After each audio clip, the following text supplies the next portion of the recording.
Good evening, good evening. Good evening, all of you. तो question practice series जो हमने शुरू की थी उसी को कंटिन्यू करते हैं। जो भी अपकमिंग एग्जाम्स हैं यूपीपीएससी, एई, आरआरबी, उनको ध्यान में रखते हुए तो आज जो हम क्वेश्चन डिस्कस करेंगे इंजीनियरिंग सर्विसेज और यूपीपीएससी, एई, इनके सिलेबस में एक टॉपिक है प्रोजेक्ट मैनेजमेंट। इसके भी क्वेश्चन लगाएंगे और कॉमन जीएस के जो क्वेश्चन है हिस्ट्री, पॉलिटी, ज्योग्राफी, वो भी सॉल्व करेंगे। तो दो तरह के क्वेश्चन आज हम सॉल्व करेंगे। एक तो प्रोजेक्ट मैनेजमेंट जो इनके एग्जाम में आएगा ईएससी, यूपीपीएससी, एई में, और जो कॉमन जीएस क्वेश्चन है सारे एग्जाम के लिए, कॉमन जीएस क्वेश्चन यूपीपीएससी, एई के सिलेबस का पार्ट तो है पर ईएस में नहीं आता। हिस्ट्री, पॉलिटी, ज्योग्राफी, ये वाला एई के पार्ट सिलेबस में भी है, ईएससी में नहीं है। तो सेशन अपने अकॉर्डिंग जो क्वेश्चन जिसके मतलब के वैसे कर सकते हैं। डिस्कस जो करने वाले हूँ बता दे रहा हूँ मैं। जो कॉमन जीएस है आरआरबी, यूपीपीएससी, एई, ये तो इन सब में आएगा। ईएस में ये वाला पार्ट नहीं आता। हिस्ट्री, पॉलिटी, ज्योग्राफी ये ईएस में नहीं आता। और प्रोजेक्ट मैनेजमेंट जो है वो इन दोनों में आता है, ईएससी और यूपीपीएससी, एई। तो कॉमन जीएस क्वेश्चन यूपीपीएससी, एई के मतलब का भी है, प्रोजेक्ट मैनेजमेंट वो भी इसके मतलब का है। प्रोजेक्ट मैनेजमेंट ईएससी के मतलब का है पर कॉमन जीएस ईएससी में नहीं आता। आरआरबी के लिए ये वाला पार्ट जरूरी है, ये वाला एरिया इंपॉर्टेंट है। तो आज जो हम डिस्कस करेंगे, मैंने बताया एक तो कॉमन जीएस क्वेश्चन जो कर रहे थे वो, और प्रोजेक्ट मैनेजमेंट। तो अपने सिलेबस के अकॉर्डिंग देख सकते हैं, ठीक है। वन बाय वन डिस्कस करते चलें। कुछ और अपकमिंग एग्जाम है जो बच्चों की क्वेरी आ रही है। एयरपोर्ट अथॉरिटी जो एटीसी वाला एग्जाम, एक बिहार का कोई स्टैटिस्टिकल ऑफिसर वाला एग्जाम है। तो दो तीन एग्जाम की जो क्वेरी आई है, एक आध दिन में ये क्वेश्चन वगैरह हम करके फिर उसके बारे में अनाउंस करेंगे। उसके बारे में कैसे कवर होगा फिर हम डिस्कस करेंगे। मोस्ट प्रोबेबली हो सकता है कल हम चर्चा करें उस पर, अप्रोच क्या रखनी है। पर काफ़ी स्टूडेंट क्योंकि अभी आरआरबी और यूपीपीएससी एग्जाम में बिजी हैं, तो पहले ये पेपर कंप्लीट हो जाए। अप्रोच क्या रखनी है, उसका नोटिफिकेशन वगैरह क्या है, वो मैं कल डिस्कशन करूंगा कल के सेशन में। जो नए बच्चे हैं जिनको उसकी तैयारी शुरू करनी है कैसे करें। ओके, कल हमने यहाँ तक क्वेश्चन कर लिया था। क्लोव क्या होता है, प्लांट का कौन सा हिस्सा होता है क्लोव, फ्लावर बर्ड। अगला सवाल है आरबीसी, रेड ब्लड सेल्स जो होती हैं वो डिस्ट्रॉय होती हैं। ब्लड बनता कहाँ पर है, पहला सवाल ये। और ब्लड डेड कहाँ पर होता है। ब्लड का मतलब मैंने बताया था, ब्लड में चार चीजें होती हैं, RBC, WBC, plasma, platelets. Plasma वो फ्लूइड है जिसमें ये सब रहते हैं, आरबीसी, डब्ल्यूबीसी, प्लेटलेट। प्लाज्मा वो फ्लूइड है जिसमें आरबीसी, डब्ल्यूबीसी और प्लेटलेट रहता है। आरबीसी की जो लाइफ होती है 90 से 120 दिन। आरबीसी बनती है और डेड भी होती है, लाइफ 90 से 120 दिन। डब्ल्यूबीसी की लाइफ होती है 13 से 20 डेज और प्लेटलेट की लाइफ होती है 10 डेज। 10 डेज। प्लाज्मा तो फ्लूइड का नाम है, उसको बोल रहा है प्लाज्मा। आरबीसी को हम एरिथ्रोसाइट कहते हैं, डब्ल्यूबीसी को लीकोसाइट कहते हैं और प्लेटलेट को थ्रम्बोसाइट कहते हैं, जो प्रीवियस क्लास में भी बताया था हमने। ब्लड बनता है बोन मैरो में। ब्लड बनता है बोन मैरो में, जैसे बताया भी था कमर के नीचे बोन मैरो का हिस्सा कहाँ पर है, बॉडी में कहाँ कहाँ पर है बोन मैरो। ब्लड बनता है बोन मैरो में, इसीलिए बोन मैरो को ब्लड फैक्ट्री भी कहते हैं। पर ब्लड डाई करता है दो जगह, एक है लीवर और एक है स्प्लीन। ब्लड बनता है बोन मैरो में और ब्लड डाई करता है लीवर में और एक जगह है स्प्लीन में। स्प्लीन को तो ग्रेवयार्ड ऑफ आरबीसी कहते भी हैं। आरबीसी की कब्रगाह ग्रेवयार्ड ऑफ आरबीसी स्प्लीन को कहा भी जाता है। तो ब्लड बनता है बोन मैरो में, ब्लड डाई करता है लीवर में और स्प्लीन दो जगह। स्प्लीन को ग्रेवयार्ड ऑफ आरबीसी कहते भी हैं, तो यहां आंसर स्प्लीन होगा। यहां पर आंसर होगा स्प्लीन। मैंने बताया गौतम, इंजीनियरिंग सर्विसेज का प्रोजेक्ट मैनेजमेंट का क्वेश्चन अभी हम डिस्कस करेंगे, क्योंकि क्वेश्चन में मिक्स करवा रहा हूं और भी एग्जाम्स को ध्यान रखते हुए, ठीक है। और काफी सारे क्वेश्चन ऑलरेडी आपके फोल्डर में अवेलेबल भी हैं गौतम। न्यू क्वेश्चंस भी यूपीपीएससी एई होगा तो डेडिकेटेड क्वेश्चंस भी होंगे ईएस में। ईएस के लिए डेडिकेटेड क्वेश्चंस भी होंगे जब यूपीपीएससी यही हो जाएगा। Next part, diphtheria, whooping cough, typhoid, diarrhoea, malaria, इनमें से कौन बैक्टीरिया से नहीं होता? इनमें से कौन बैक्टीरिया से नहीं होता? अभी मिक्स क्वेश्चन मैं इसलिए करवा रहा हूं क्योंकि इंजीनियरिंग सर्विसेज वाले जो स्टूडेंट हैं आरोहण के, वो भी काफी बच्चे यूपीपीएससी यही दे रहे हैं, कोई आरआरबी दे रहा है, तो क्वेश्चन मिक्स करना पड़ेगा। काफी 50% एस्पिरेंट ऐसे हैं जो कॉमन है इन सब एग्जाम में, तो क्वेश्चन इसलिए मिक्स करवा रहा हूँ जो अपकमिंग एग्जाम्स, जो भी कमिंग एग्जाम्स हैं वो कंप्लीट हो जाएं आपके। Diphtheria, whooping cough, typhoid, diarrhoea, ये सब इसमें बैक्टीरिया से कौन नहीं होता? मलेरिया प्रोटोजोआ से होता है। मलेरिया होता है Plasmodium protozoa, Plasmodium protozoa, Plasmodium protozoa.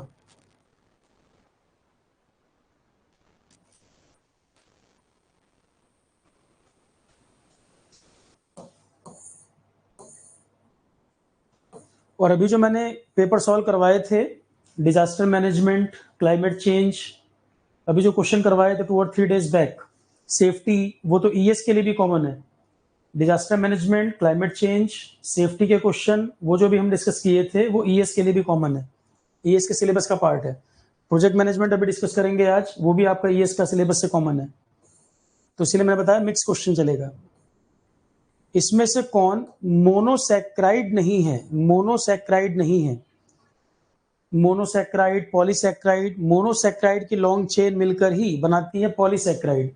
Monosaccharide और polysaccharides are nothing but carbohydrates, these are carbohydrates. तो नॉट ए मोनोसैक्राइड, कौन इसमें से मोनोसैक्राइड नहीं है? सुक्रोज, कॉमन शुगर, जो कॉमन टेबल शुगर, घर में चीनी जो खाई जाती है वो सुक्रोज है, और सुक्रोज डाइसैक्राइड है।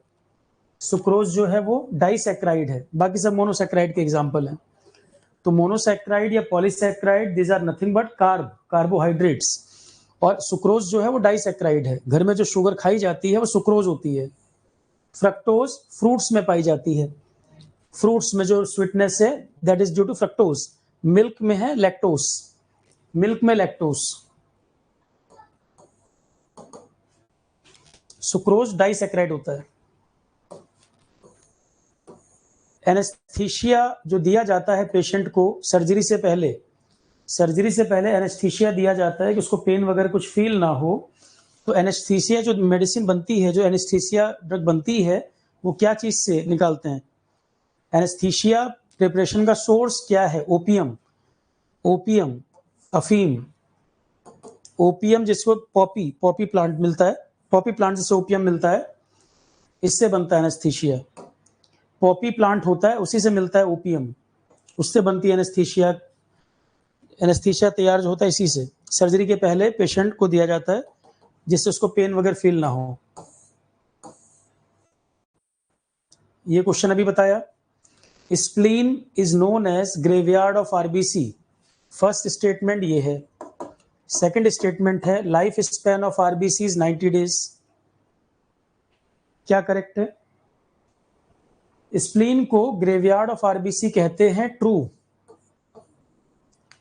और आरबीसी का लाइफ स्पैन 90 डेज लिखा है, रेंज होनी चाहिए 90 से 120, 90 डेज से 120 डेज के बीच में, 90 से 120 डेज, 90 टू 120, 90 टू 120। 90 भी ठीक है, रॉन्ग नहीं है, 90 भी करेक्ट है, 90 से 120 डेज होता है, वहां रेंज लिखनी चाहिए थी वैसे इनको। फंगस और हायर प्लांट्स की रूट के बीच में सिम्बायोटिक रिलेशनशिप का एग्जांपल बताओ। कोई ऐसी सिम्बायोटिक रिलेशनशिप जहां फंगस और हायर प्लांट की रूट इन्वॉल्व हो। इन्वायरमेंट का क्वेश्चन है, कॉमन टू ऑल, बताया था, लाइकेन, माइकोराइजा, कई सारे एग्जांपल बताए थे, यूग्लिना।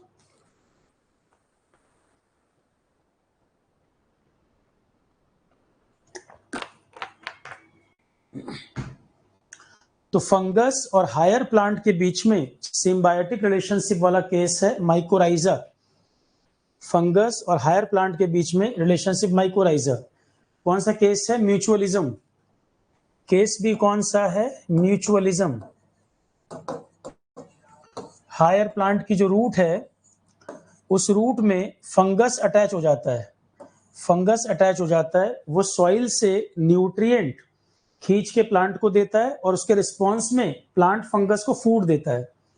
फंगस सॉइल से न्यूट्रिएंट खींच के प्लांट को देगा, प्लांट उसके रिस्पॉन्स में इसको फूड प्रोवाइड करेगा, दोनों का काम चल जाएगा। एक ऐसी रिलेशनशिप जहां दोनों को बेनिफिट होता हो उसे कहते हैं म्यूचुअलिज्म। तो फंगस और प्लांट की रूट की रिलेशनशिप है, माइकोराइजा बनता है ये बनता है माइकोराइजा। केस है म्यूचुअलिज्म, सिम्बायोटिक रिलेशनशिप में भी म्यूचुअलिज्म का केस है। बैक्टीरिया, फंगस, वायरस, इसमें से डिकम्पोजर कौन कौन है?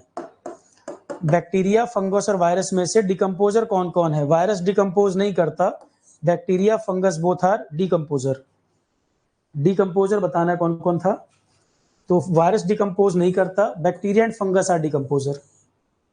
लास्ट क्लास में बताया था रीजन। इनमें से कौन एक इंसुलेटर है? बेसिक क्वेश्चन है, बताओ इनमें से कौन एक इंसुलेटर है?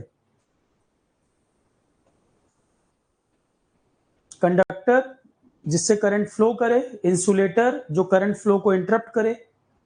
जिससे करंट फ्लो कर जाएगा कंडक्टर, करंट को जो रोकेगा इंसुलेटर, फ्लो नहीं करने देगा लाइक वुड। तो इसमें से कौन इंसुलेटर है? बोलो भाई। मेटल को क्या कहते हैं? गुड कंडक्टर बोलते हैं मेटल को। ज्यादातर मेटल जो है गुड कंडक्टर हम बोलते हैं। मरकरी लिक्विड है रूम टेम्परेचर पे पर मेटल है, आयरन भी मेटल, क्रोमियम भी मेटल। डायमंड जो है ये इंसुलेटर है। डायमंड ग्रेफाइट कंपैरिजन हम पढ़ते ही हैं, डायमंड भी कार्बन का एलोट्रॉप है, ग्रेफाइट भी एलोट्रॉप है। ये क्वेश्चन एग्जाम में आने के चांस बहुत रहते हैं, बहुत चांस होते हैं। बीपीएससी एई में, यूपीपीएससी एई में इस तरह का क्वेश्चन आपको मिले, एलोट्रॉप ऑफ कार्बन और इनकी प्रॉपर्टीज। डायमंड पढ़ाया हुआ है क्वेश्चन, कई बार पढ़ाया हुआ है। डायमंड, ग्रेफाइट, इन दोनों का कंपैरिजन पूछता है, स्ट्रक्चर पूछता है। डायमंड का स्ट्रक्चर क्या होता है? टेट्राहेड्रल। ग्रेफाइट का क्या होता है? हेक्सागोनल मल्टीलेयर, हेक्सागोनल मल्टीलेयर या मल्टीप्लानर वर्ड भी आ जाता है लिखा हुआ। ग्रेफाइट है good conductor, good conductor of electricity. Diamond क्या है? Bad conductor of electricity. अब मैं हीट की बात नहीं कर रहा हूं, हीट की बात नहीं कर रहा हूं, मैं इलेक्ट्रिसिटी की बात कर रहा हूं। इलेक्ट्रिसिटी में diamond bad conductor, graphite good conductor. Diamond hard, graphite soft, और स्ट्रक्चर दोनों का ऐसा। तो कई बार हमने कंपैरिजन पढ़ाया हुआ है। तो हमें पूछा गया इंसुलेटर, इंसुलेटर डायमंड है बैड कंडक्टर मतलब इंसुलेटर, डायमंड आंसर होगा।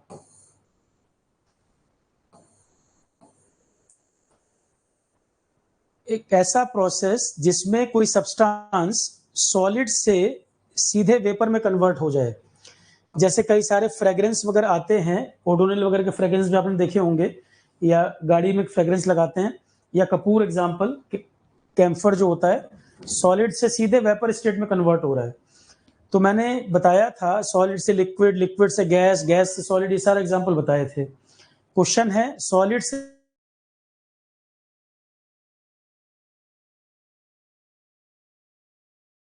इसको क्या कहेंगे? सिंपल क्वेश्चन है भाई, और ये जनरल साइंस में क्वेश्चन आ जाते हैं ऐसे। और इसका उल्टा भी बताना, इसका उल्टा भी बताइएगा।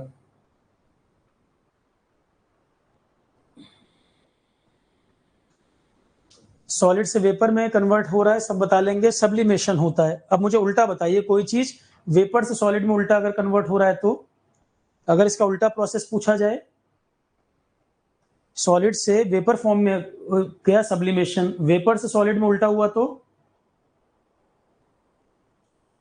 वेपर से सॉलिड में उल्टा अगर है तो डिपोजिशन कहते हैं उसको, डिपोजिशन या डीसब्लिमेशन कह देते हैं उसको, डिपोजिशन या डीसब्लिमेशन कह देते हैं। आज शायद एएलपी का भी नोटिफिकेशन आया है, आरआरबी का, एएलपी का भी नोटिफिकेशन आ गया।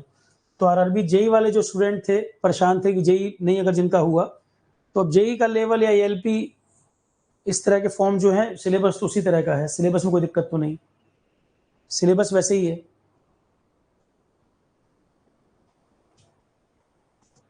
कंडेंसेशन वाली स्टेट अमित लिक्विड और वेपर के बीच में पढ़ते थे या सॉलिड और वेपर के बीच में पढ़ते थे? फिजिक्स केमिस्ट्री तुमने कॉपी खोली नहीं अमित? फिजिक्स केमिस्ट्री के नोट्स में चार्ट लिखवाया था, सॉलिड से लिक्विड में क्या बनेगा, लिक्विड से गैस में क्या बनेगा। हीटिंग होने पर लिक्विड वेपर में कन्वर्ट होता है और वेपर कूलिंग होके वापस लिक्विड में आते हैं, उसको कंडेंसेशन बोलते हैं। कंडेंस होकर ही तो वेपर लिक्विड बना के बारिश बनती है। तो कंडेंसेशन का मतलब है जो वेपर है, वाटर वेपर कंडेंस होकर लिक्विड फॉर्म में कन्वर्ट हो गए, तो कंडेंसेशन का मतलब है वेपर से लिक्विड में आना, सॉलिड और वेपर के बीच की स्थिति नहीं। मैं यहाँ सॉलिड और वेपर की बात कर रहा हूँ। सॉलिड से वेपर में जाएगा सब्लिमेशन, वेपर से वापस सॉलिड में जाएगा तो डिपोजिशन कहेंगे, उसके लिए टर्म यूज होता है डिपोजिशन। अगला क्वेश्चन,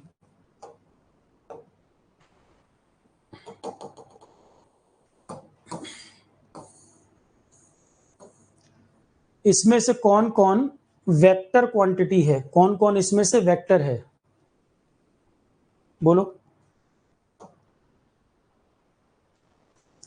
वेक्टर है मतलब मैग्नीट्यूड और डायरेक्शन दोनों होना चाहिए।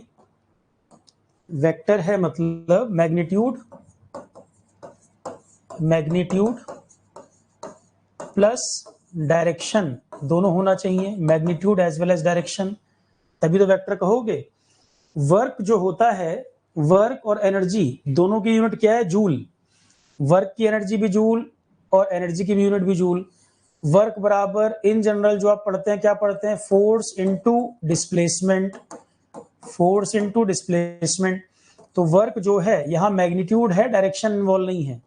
मैग्नीट्यूड है वर्क में, डायरेक्शन नहीं, तो ये नहीं होगा। 2 को तो वैसे ही हटा दो, तो 2 को हटा दो तो ये गया और ये गया, तीनों ही हट गए, एक ही बचा बस 4 मोमेंटम।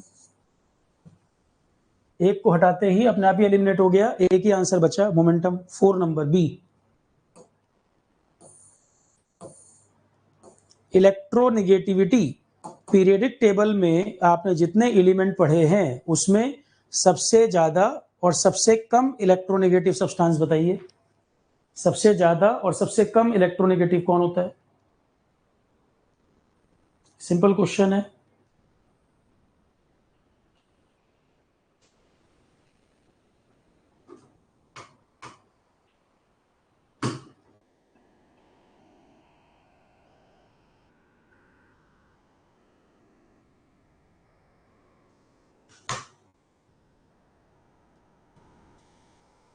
सबसे ज्यादा इलेक्ट्रोनेगेटिव और सबसे कम इलेक्ट्रोनेगेटिव, फ्लोरीन एंड सीजियम, बिल्कुल ठीक है।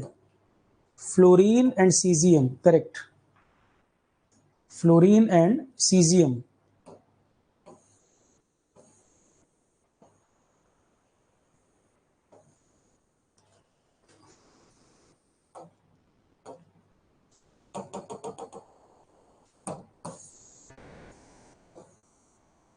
बेसिक फिजिक्स केमिस्ट्री में मैंने पढ़ाया था फिजिकल चेंज और केमिकल चेंज का क्या मतलब है। जो ऑब्जर्वेबल चेंज हैं, जो डायरेक्ट ऑब्जर्वेशन से पता लग जा रहे हैं, वो फिजिकल चेंज है। जहां पर आप कह रहे हो कोई चीज सॉलिड से लिक्विड में बदल रही है, लिक्विड से गैस में बदल रही है, तो भी फिजिकल चेंज है। या कलर बदल रहा हो, स्मेल चेंज हो रही हो, तो आप कह देंगे फिजिकल चेंज है। फिजिकल चेंज मतलब जो ऑब्जर्वेबल हो, उसकी फिजिकल स्टेट का बदलना, कलर का बदलना, स्मेल का बदलना, जो चीज ऑब्जर्वेबल है उसे हम कहते हैं फिजिकल चेंज है। केमिकल चेंज का मतलब केमिकल कंपोजिशन ही बदल गई हो, कुछ और बन गया हो। केमिकल चेंज का मतलब जो वो था अब वो नहीं है, वो कुछ और बन चुका है, केमिकल कंपोजिशन ही बदल चुकी है। ठीक, तो इसमें से हमें बताना है कौन केमिकल चेंज का एग्जाम्पल है। इसमें से किसमें केमिकल चेंज हो रहा है? आयरन अगर मेल्ट हो रहा है तो मेल्ट होकर भी आयरन ही है, फिजिकल स्टेट बदल गई है, सॉलिड से लिक्विड हो गया पर केमिकली नहीं बदला। आयरन को हीटिंग कर रहे हैं तो भी वही का वही है, मैग्नेटाइज कर रहे हैं तो भी आयरन ही है, फिजिकली चेंज हो रहा है, केमिकली नहीं चेंज हो रहा। आयरन की रस्टिंग हो जाए, आयरन ऑक्साइड बन जाए, अब वो आयरन नहीं रहा, वो आयरन ऑक्साइड हो गया। केमिकल चेंज हुआ है आयरन की रस्टिंग में। और रस्टिंग से प्रोटेक्ट करने के लिए जो गैल्वेनाइजेशन करते हैं, रस्टिंग से बचाने के लिए जो गैल्वेनाइजेशन किया जाता है उसमें किसकी कोटिंग करते हैं? उसमें कोटिंग किसकी की जाती है, बस ये सवाल। गैल्वेनाइजेशन में आयरन और स्टील की जो कोटिंग की जाती है रस्टिंग से बचाने के लिए, उसमें क्या मेटल यूज होता है? वेरी गुड विकास, सलोनी, सबका आंसर ठीक है, जिंक। ये क्वेश्चन आता है एग्जाम में पूछता है ये।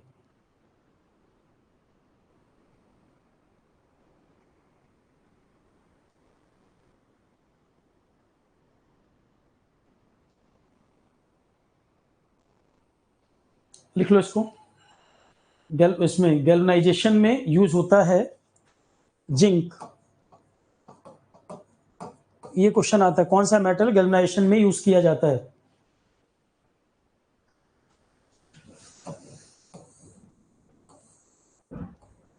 White gold. White gold platinum को भी कहते हैं, लिथियम को भी कहते हैं। व्हाइट गोल्ड प्लेटिनम को ही बोला जाता है, लिथियम को ही बोला जाता है, दोनों। एटॉमिक क्लॉक में एक एलिमेंट यूज किया जाता है। एटॉमिक क्लॉक्स जो होती हैं उनमें एक एटम यूज किया जाता है, मेटल यूज किया जाता है, सीजियम। ये क्वेश्चन आता है बहुत, एटॉमिक क्लॉक्स में क्या यूज करते हैं? सीजियम। अभी जो आपने पढ़ा इलेक्ट्रोनेगेटिव वाला concept, least electronegative caesium, most electronegative होता है फ्लोरीन। तो यहाँ पे सवाल पूछा गया है एटॉमिक क्लॉक्स में क्या यूज करते हैं? सीजियम यूज करते हैं, लीस्ट इलेक्ट्रोनेगेटिव है ये। और क्लोरीन होता है मोस्ट इलेक्ट्रोनेगेटिव या फ्लोरीन? मोस्ट इलेक्ट्रोनेगेटिव क्लोरीन होता है कि फ्लोरीन होता है? इन दोनों में कंपैरिजन पूछे तो फ्लोरीन। सीजियम और फ्लोरीन आंसर होगा। सीजियम लीस्ट इलेक्ट्रोनेगेटिव होता है, फ्लोरीन मोस्ट इलेक्ट्रोनेगेटिव होता है।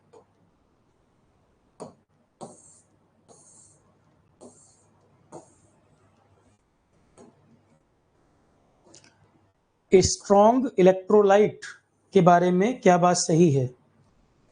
स्ट्रॉन्ग इलेक्ट्रोलाइट कौन होता है? क्या उसमें खासियत दिखेगी?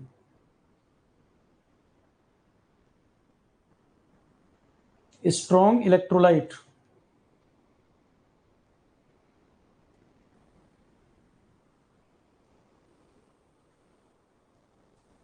गुड कंडक्टर ऑफ इलेक्ट्रिसिटी होगा और मोलर कंडक्टिविटी बढ़ेगी। दोनों बातें सही है, दोनों बातें सही है।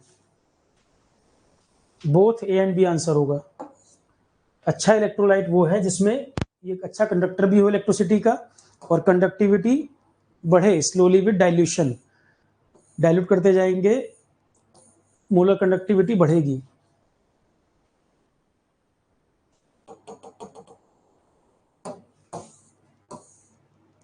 सातमाला हिल्स भारत के किस राज्य में है? ज्योग्राफी का क्वेश्चन हो गया। सातमाला हिल्स भारत में कहां स्थित है?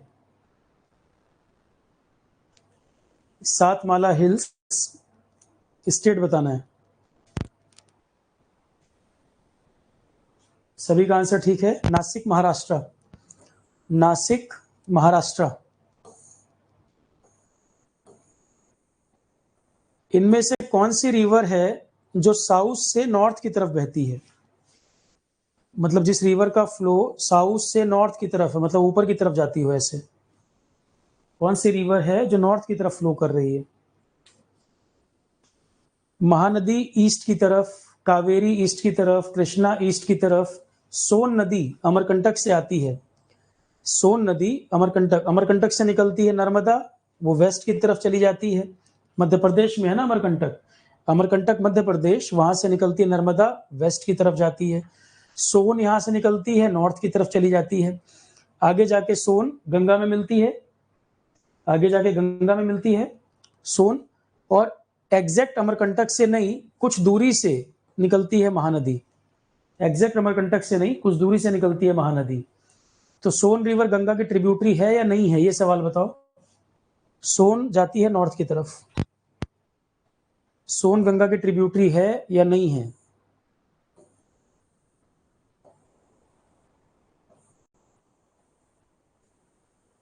और सोन की खुद की ट्रिब्यूटरीज वगैरह भी लिखी हैं। अगला सवाल, अंडमान ग्रुप ऑफ आइलैंड के नजदीक इनमें से कौन ज्यादा नजदीक पड़ेगा? अंडमान ग्रुप ऑफ आइलैंड के ज्यादा क्लोज कौन पड़ेगा? बताया भी था, कैलकाटा से जाओ, चेन्नई से जाओ, और एक कंट्री का नाम बताया था, उसकी कैपिटल से जाओ। ज्यादा नजदीक उस कंट्री से पड़ेगा, कलकत्ता चेन्नई के मुकाबले वो कंट्री से ज्यादा नजदीक पड़ेगा। कौन सा था?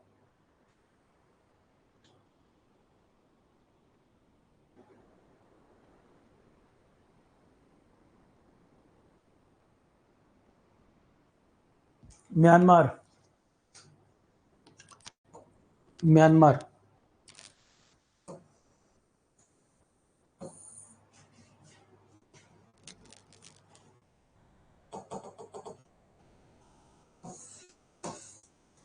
लक्षद्वीप आइलैंड्स, और लक्षद्वीप का ही एक बड़ा आइलैंड है मिनिकॉय।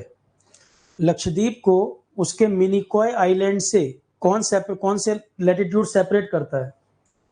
मैं यहाँ पे लक्षद्वीप और मालदीव की बात नहीं कर रहा हूँ, मैं यहाँ बात कर रहा हूँ लक्षद्वीप का ही बाकी एरिया और लक्षद्वीप का मिनिकॉय आइलैंड। तो कौन सा लैटिट्यूड इनको सेपरेट करता है, कौन सा लैटिट्यूड यहाँ से पास करता है?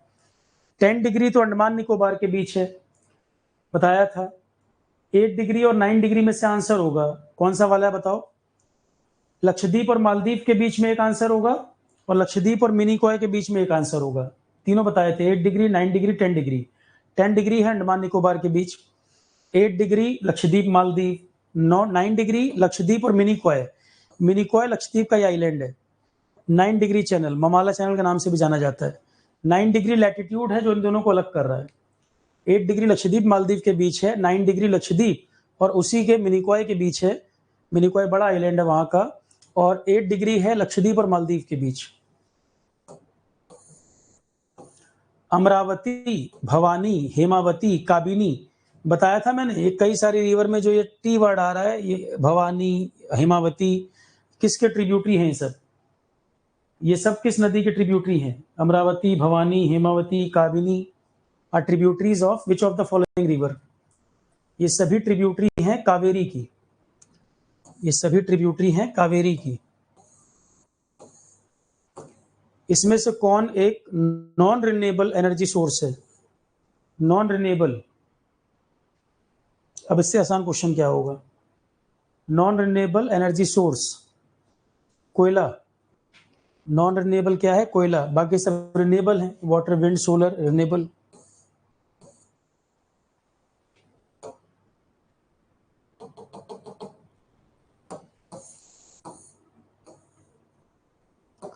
टी कल्टीवेशन जहां पर किया जाता है, चाय की खेती जहां होती है, वहां पे क्या कंडीशन चाहिए? इनमें से क्या क्या बात सही है? जहां पर चाय की खेती की जाती है वहां पर क्या कंडीशन होना चाहिए? इसमें से क्या कंडीशन हमें चाहिए?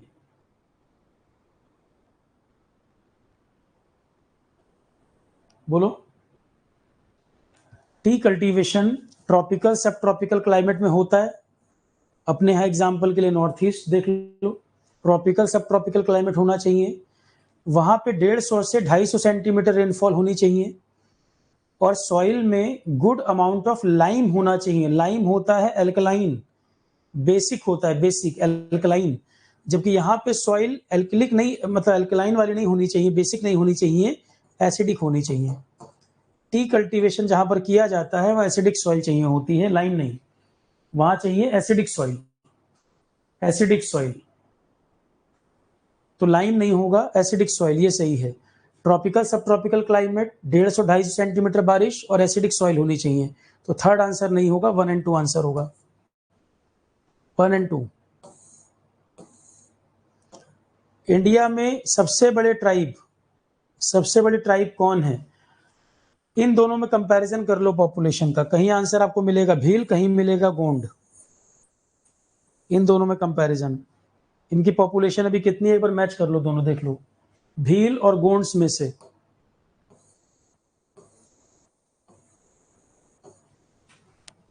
करंट पॉपुलेशन दोनों का चेक करो। World humanitarian day, world humanitarian day ये कब मनाया जाता है? वर्ल्ड ह्यूमैनिटेरियन डे 23 अगस्त को होता है, 23 अगस्त। क्लीनेस्ट सिटी, ये पुराना डाटा है तो इंदौर, इस समय सूरत इंदौर दोनों साथ में टॉप पर है, सूरत इंदौर दोनों टॉप पर हैं इस समय।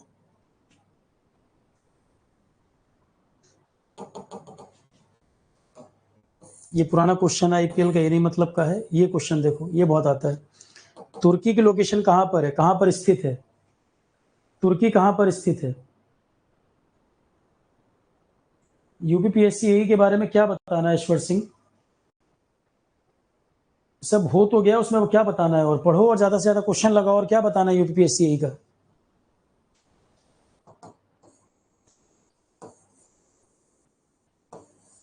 तुर्की इज लोकेटेड बिटवीन, तुर्की किसके बीच में स्थित है?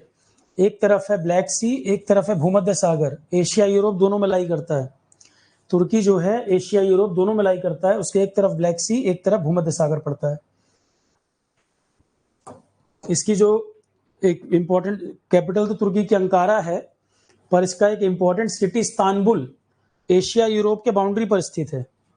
इस्तांबुल जो है एशिया यूरोप के बाउंड्री पर स्थित है।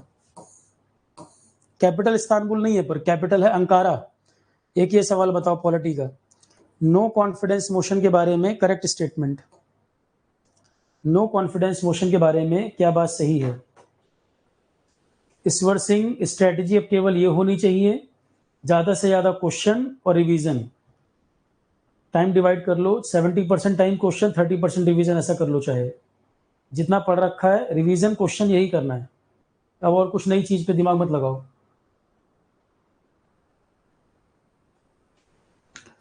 नो कॉन्फिडेंस मोशन का जिक्र संविधान में नहीं दिया, ये लोकसभा के रूल बुक में दिया है, तो there is no mention of no confidence motion, ये बात सही है। मोशन ऑफ नो कॉन्फिडेंस सिर्फ लोकसभा में आता है, लोकसभा ओनली, ये सही है। तो पहला है there is no mention of no confidence motion, no confidence motion का संविधान में जिक्र नहीं है, ट्रू, ये लोकसभा के रूल बुक में लिखा है। और नो कॉन्फिडेंस का जो प्रस्ताव आएगा सिर्फ लोकसभा में ही आता है, ये बात भी सही है। बोथ 1 और 2, बोथ 1 और 2 सिर्फ लोकसभा में आता है, राज्यसभा में नहीं। वर्ल्ड बैंक की जो संस्थाएं हैं उसमें सॉफ्ट क्रेडिट विंडो किसको कहते हैं? सॉफ्ट लोन विंडो या soft credit window world bank की किस संस्था को बोला जाता है? मतलब कम ब्याज पर लोन देता है सबसे लंबे समय के लिए, इसलिए बोला जाता है। कम ब्याज पे लोन देता है सबसे लंबे समय के लिए, तो वर्ल्ड बैंक की संस्थाओं में किसको कहा जाता है? सॉफ्ट लोन विंडो या soft credit window, IDA, international development association, IDA, IDA. और बताया था आईडीए प्लस आईबीआरडी, इनको ही मिला के वर्ल्ड बैंक कहा जाता है। आईडीए प्लस आईबीआरडी, इनको मिलाकर ही वर्ल्ड बैंक बोलते हैं। वर्ल्ड बैंक ग्रुप जब बोला जाता है तो और भी संस्थाएं आ जाती हैं। सिर्फ वर्ल्ड बैंक कहा जाए तो आईडीए प्लस आईबीआरडी मिला के वर्ल्ड बैंक है। अगर आपको एक ही ऑप्शन चूज करना पड़ जाए तो आईबीआरडी वर्ल्ड बैंक है। जब बना था तो आईबीआरडी ही वर्ल्ड बैंक हुआ करता था, आईडीए बाद में बना के जोड़ा गया। तो वर्ल्ड बैंक की सही डेफिनेशन है आईडीए प्लस आईबीआरडी। पर अगर मान लो एक ही ऑप्शन कहीं से चूज करना पड़ जाए, गलत क्वेश्चन अगर पूछ बैठे कि कौन सा वर्ल्ड बैंक और एक ही नाम दिया हो, तो आईबीआरडी टिक करना। जब बना था तो आईबीआरडी ही वर्ल्ड बैंक था, बाद में आईडीए को बना के जोड़ा गया, आज दोनों को मिला के वर्ल्ड बैंक कहते हैं। वर्ल्ड बैंक ग्रुप अगर कहेगा तो वर्ल्ड बैंक ग्रुप में इन दोनों के अलावा 3 और आ जाते हैं, एक है आईएफसी, एक है मीगा, और एक का नाम है आईसीएसआईडी। जी के करंट अफेयर वाले में डिटेल में पढ़ाया हुआ है ये सब। वर्ल्ड बैंक ग्रुप अगर कहा जाए तो इन दोनों के अलावा 3 और आ जाएंगे। ठीक, एनएचआरसी में चेयरपर्सन कौन होता है, पिछली क्लास में बता चुके हैं।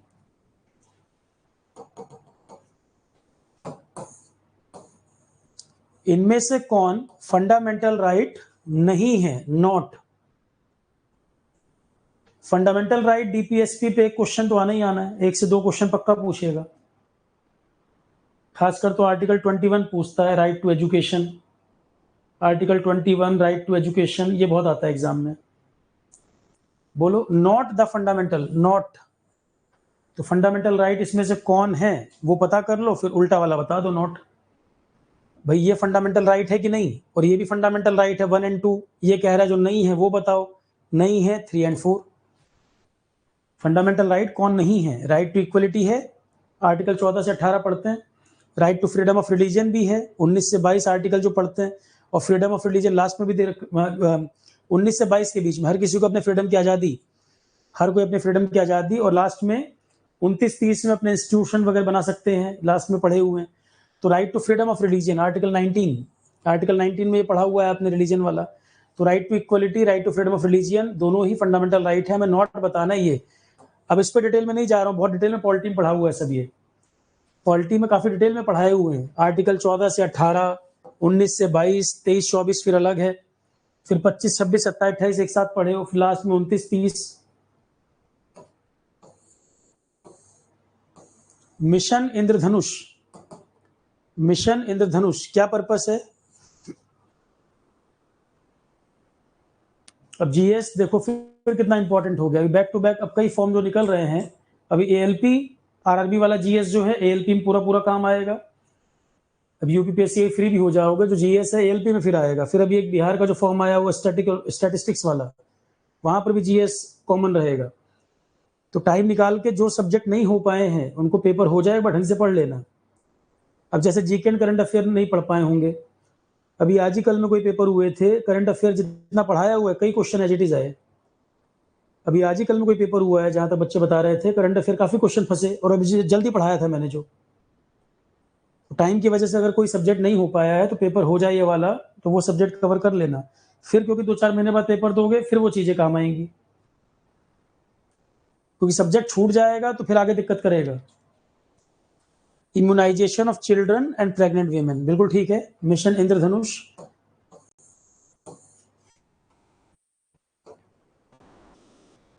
Ease of doing business index, कहां पर किस देश में बिजनेस करना कितना आसान है उसकी रिपोर्ट आती थी, कौन जारी करता था? ईज ऑफ डूइंग बिजनेस के नाम पे रिपोर्ट आती थी, कौन जारी करता था बताओ? Ease of doing business index, ease of doing business index, ये रिपोर्ट कौन जारी करता था? वर्ल्ड बैंक जारी करता था, World Bank. Ease of doing business World Bank release करता था, वर्ल्ड बैंक। अब कुछ क्वेश्चन जरा कर लें प्रोजेक्ट मैनेजमेंट के पहले, उसके बाद फिर जीएस के और क्वेश्चन देखेंगे। प्रोजेक्ट मैनेजमेंट ईएससी मैंने बताया, ईएससी के मतलब क्या है, यूपीपीएससी एई अभी फिलहाल दोनों के सिलेबस में है, इंजीनियरिंग सर्विसेज और यूपीपीएससी एई।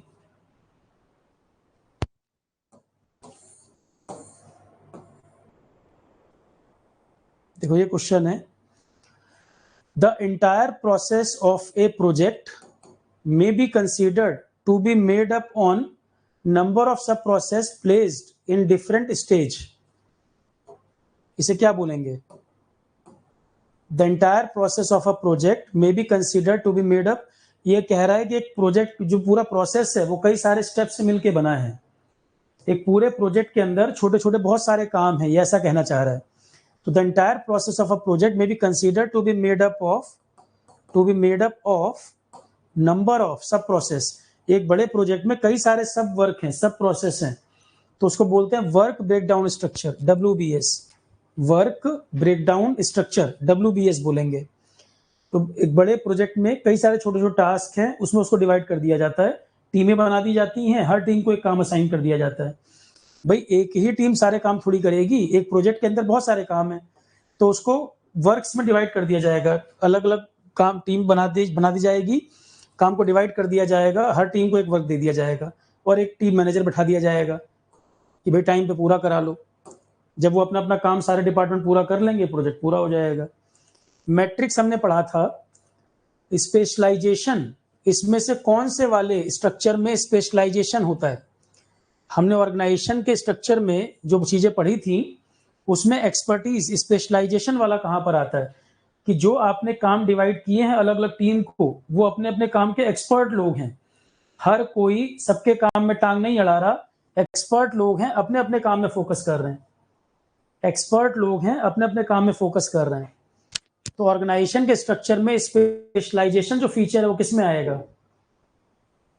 हर कोई अपने अपने काम को अच्छे से जानता है, एक दूसरे में इंटरवीन नहीं कर रहा। फंक्शनल मैट्रिक्स, मैट्रिक्स वाले में भी फंक्शनल वाले में आता है ये सब नोट्स के क्वेश्चन है। प्रोजेक्ट मैनेजमेंट जो पढ़ाया नोट्स में एज इट इज लाइनें लिखी हैं। फंक्शनल वाले में क्या, हर कोई अपने अपने काम को जानता है, उसी पे फोकस कर रहा है, एक दूसरे काम में दखल नहीं दे रहे।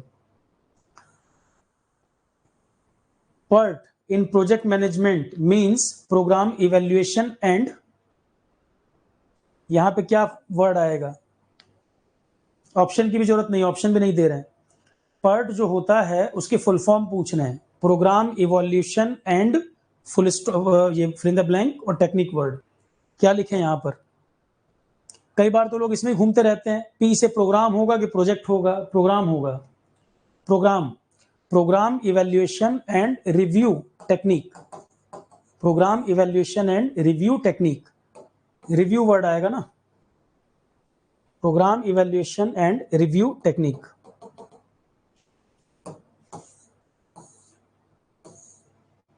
डी ऑप्शन आंसर हो जाएगा, ये लिखा है प्रोग्राम इवैल्यूएशन रिव्यू टेक्निक। इसके बारे में 2 लाइनें एक्सप्लेन भी कर दिया।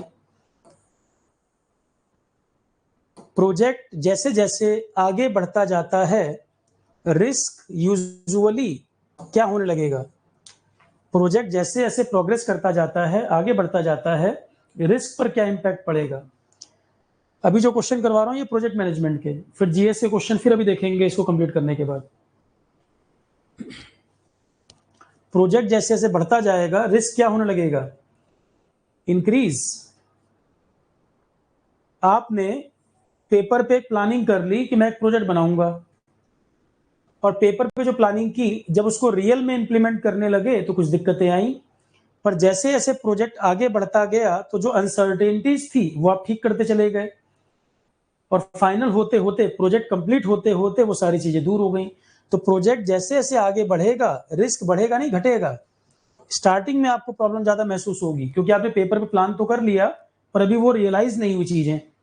तो प्रोजेक्ट जैसे जैसे आगे बढ़ेगा, रिस्क आप कम करते चले जाओ, रिस्क घटता जाएगा, क्योंकि वो चीजें कंप्लीट जब होने लगेंगी रिस्क घटने लगेगा। ये लिखा है ना, जैसे जैसे प्रोजेक्ट आगे बढ़ता जाएगा, चीजें अवेलेबल होने लगेंगी, रिसोर्सेज आपके पास होंगे, तो जो रिस्क है उससे जुड़ा हुआ वो घटने लगेगा। और जब तक आपने इंप्लीमेंट किया नहीं, काम शुरू नहीं किया है, तब तक रिस्क बना हुआ है। हर स्टेज में दिक्कत आएगी, हर स्टेज में दिक्कत आएगी। जितना जितना काम होता चला जाएगा, जितना कंप्लीट करते जाएंगे, उतना रिस्क कम होने लगेगा। प्रोजेक्ट टीम को असेंबल करना, उनको उनकी उनकी जिम्मेदारी असाइन करना, ये प्रोजेक्ट के प्रोजेक्ट साइकिल में किस कहां पर आता है?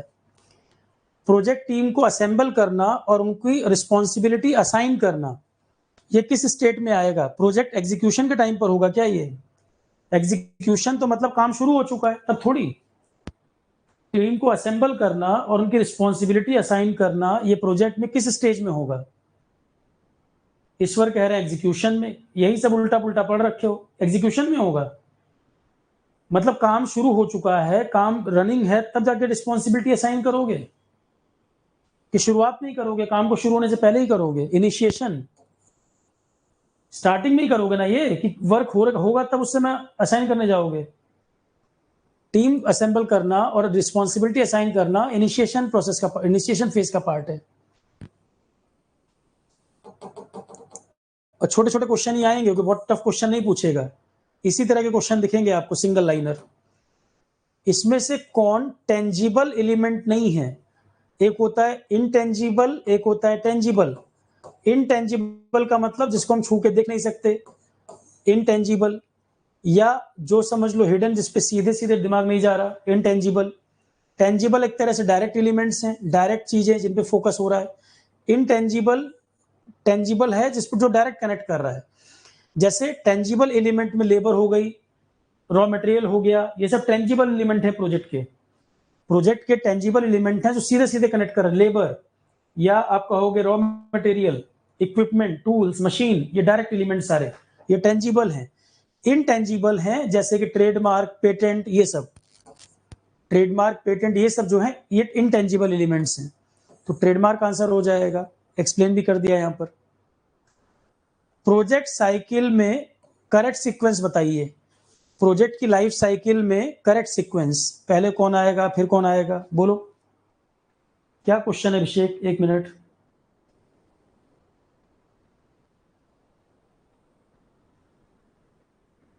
आपका मैसेज काफी ऊपर चला गया अभिषेक, 1 सेकेंड।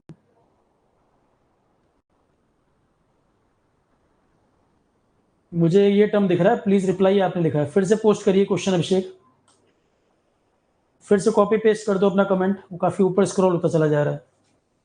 एक बार फिर से लिखिए, करेक्ट सीक्वेंस क्या होगा? अरे लिखना नहीं, उसी कॉपी पेस्ट कर दो ना, जो कमेंट आपने ऊपर किया हुआ है, वो इतना ऊपर चला गया, ऊपर ढूंढ रहा हो तो स्क्रॉल और मैसेज आते जा रहे नीचे। 1 minute.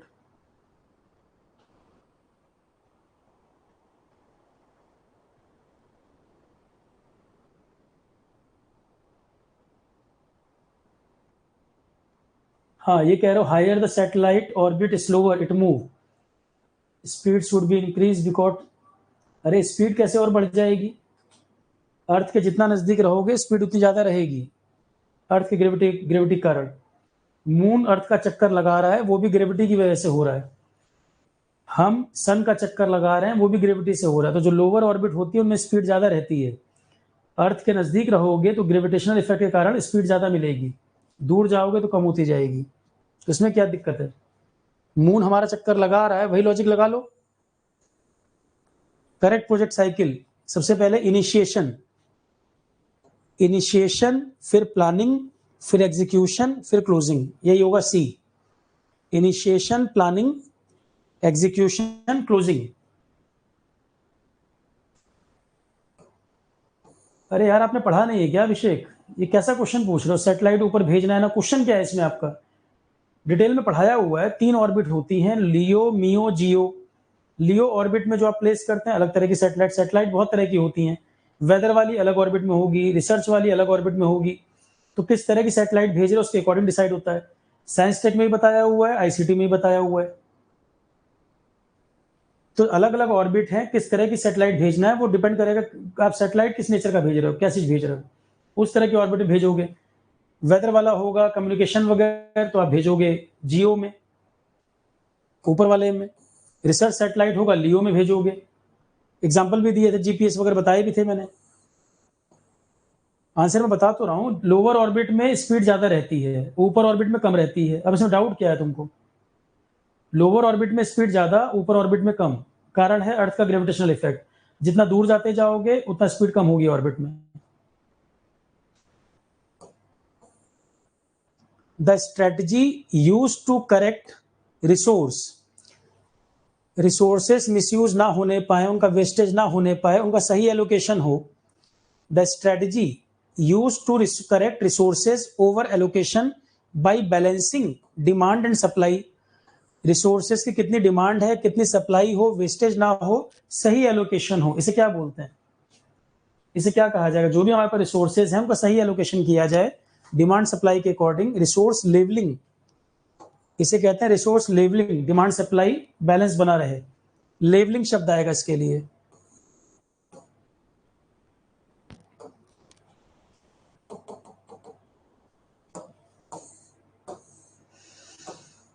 A horizontal bar chart that show project task against a calendar, कितने कितने टाइम में हमें क्या क्या एक्टिविटी पूरी कर लेनी है।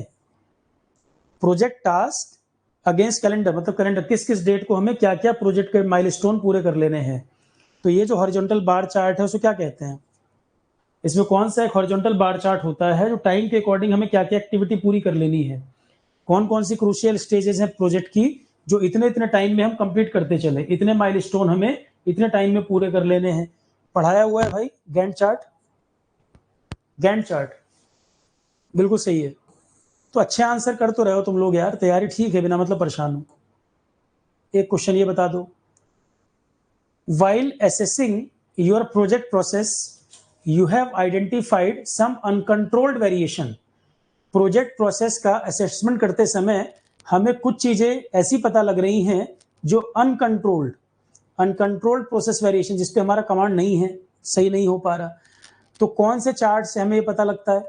किस चार्ट के द्वारा हमें ये पता लग पाता है कि प्रोजेक्ट में क्या चीजें कंट्रोल में है और क्या चीजें अनकंट्रोल्ड की तरफ जा रही हैं, वेरिएशन की तरफ जा रही हैं, जो हमें डिजायर्ड है उससे वेरी कर रही हैं, जो हमारी रिक्वायरमेंट है, जो हम चाहते थे उससे वेरिएशन आ रहा है।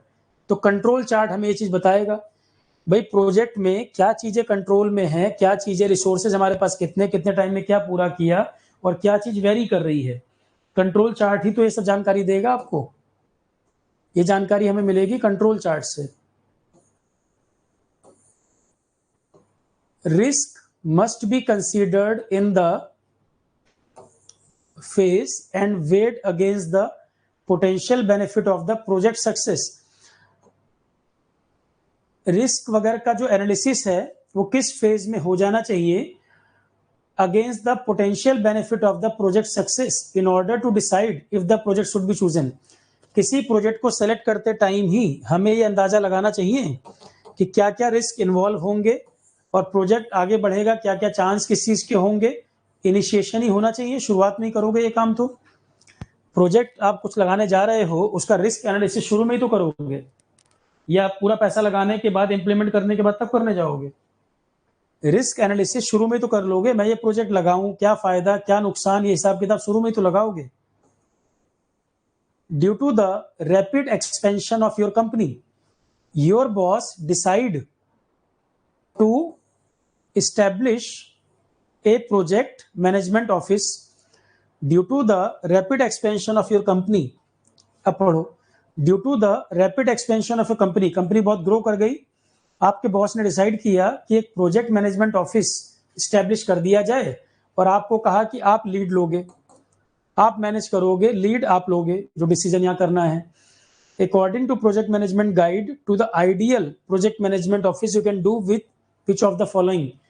आपका काम क्या रहेगा, वो ये कह रहे हैं। सवाल ये है कि इसमें आपका काम क्या रहेगा। रैपिड एक्सपेंशन हो रहा है कंपनी का, और एक प्रोजेक्ट मैनेजमेंट ऑफिस खोला गया है, प्रोजेक्ट मैनेजमेंट ऑफिस खोला गया कंपनी में, और आपको लीड दी गई है, आप यहाँ पर मैनेज करोगे। आप यहाँ पर मैनेज करोगे तो आपका मेन आइडियल काम क्या होगा। आप प्रोजेक्ट मैनेजमेंट ऑफिस में बैठे हो, तो आपका काम है लोगों को जोड़कर काम कराना, लोगों को जोड़कर काम कराना, यही तो कराओगे। आपको खुद नहीं करना है, प्रोजेक्ट मैनेजमेंट ऑफिस में आप बैठे हो, आप ऑफिस वर्क हैंडल कर रहे हो, तो कोई प्रोजेक्ट शुरू होना है तो आप लोगों को जोड़कर काम कैसे कराओगे। इंटरनल टीम से कराना है कि ठेकेदार को हायर करना है, क्या कराना है वो आप डिसाइड करोगे। तो find opportunity for collaborative, collaboration word आएगा यहाँ पर। मैनेजर का मेन काम क्या है, टीम को वर्क असाइन करना, किससे क्या काम लेना है, टीम बिल्डअप करना, मतलब वर्क को शुरुआत कराना, मॉनिटरिंग करना, टीम को काम देना, मॉनिटरिंग करना। Which of the following is the process of understanding the, कौन सा है process, understanding the knowledge, skill and ability needed to manage a task and then matching the team member with the right skill।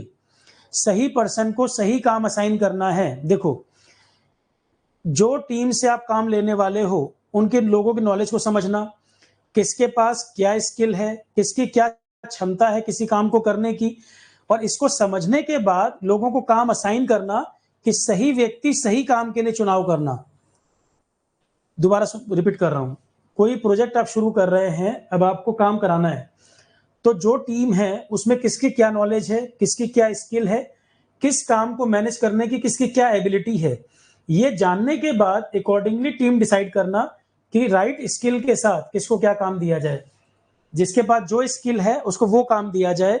इसको benchmarking कहा जाता है, या इसको क्या कहा जाएगा, इस चीज को क्या बोला जाता है, इसको बेंचमार्किंग कहते हैं, या एक्सपीडाइटिंग कहते हैं, या प्रोक्योरमेंट कहते हैं, डेलीगेशन कहते हैं। 1000 बार कम से कम प्रोजेक्ट मैनेजमेंट में ये वर्ड यूज किया होगा मैंने, 1000 बार। प्रोजेक्ट मैनेजमेंट अगर पढ़े हो ठीक से, इससे अंदाजा लग जाएगा।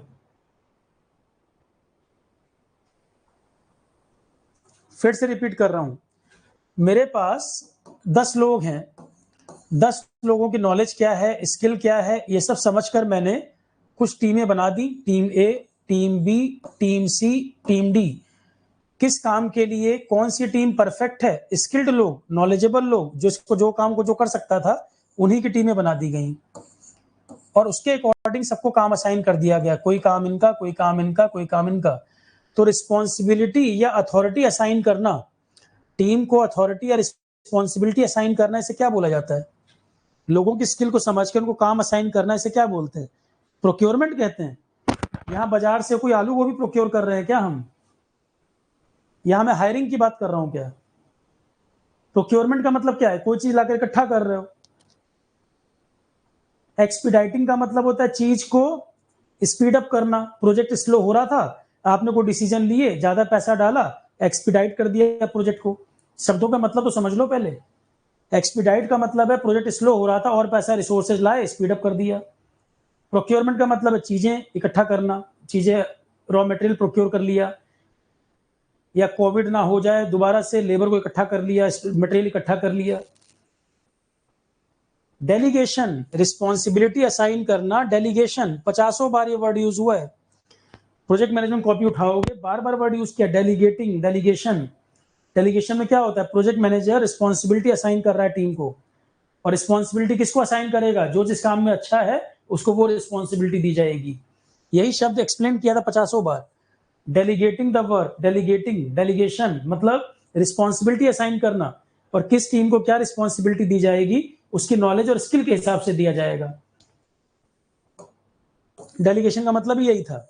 ये देखो लिखा भी है, रिस्पॉन्सिबिलिटी और अथॉरिटी देना, ताकि उस काम की अकाउंटेबिलिटी उन्हीं की रहे।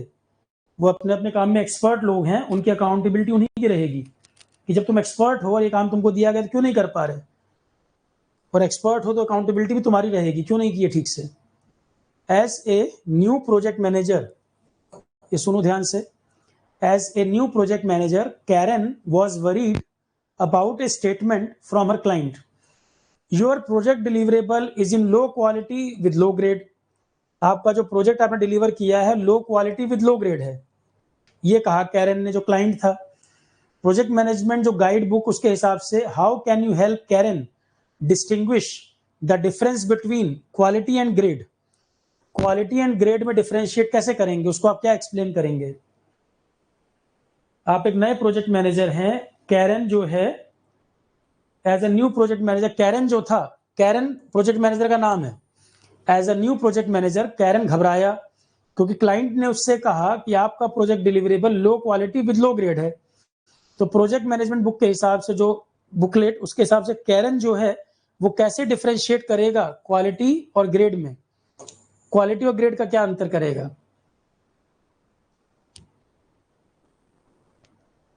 थोड़ा सोच के आंसर करना, हड़बड़ी में नहीं।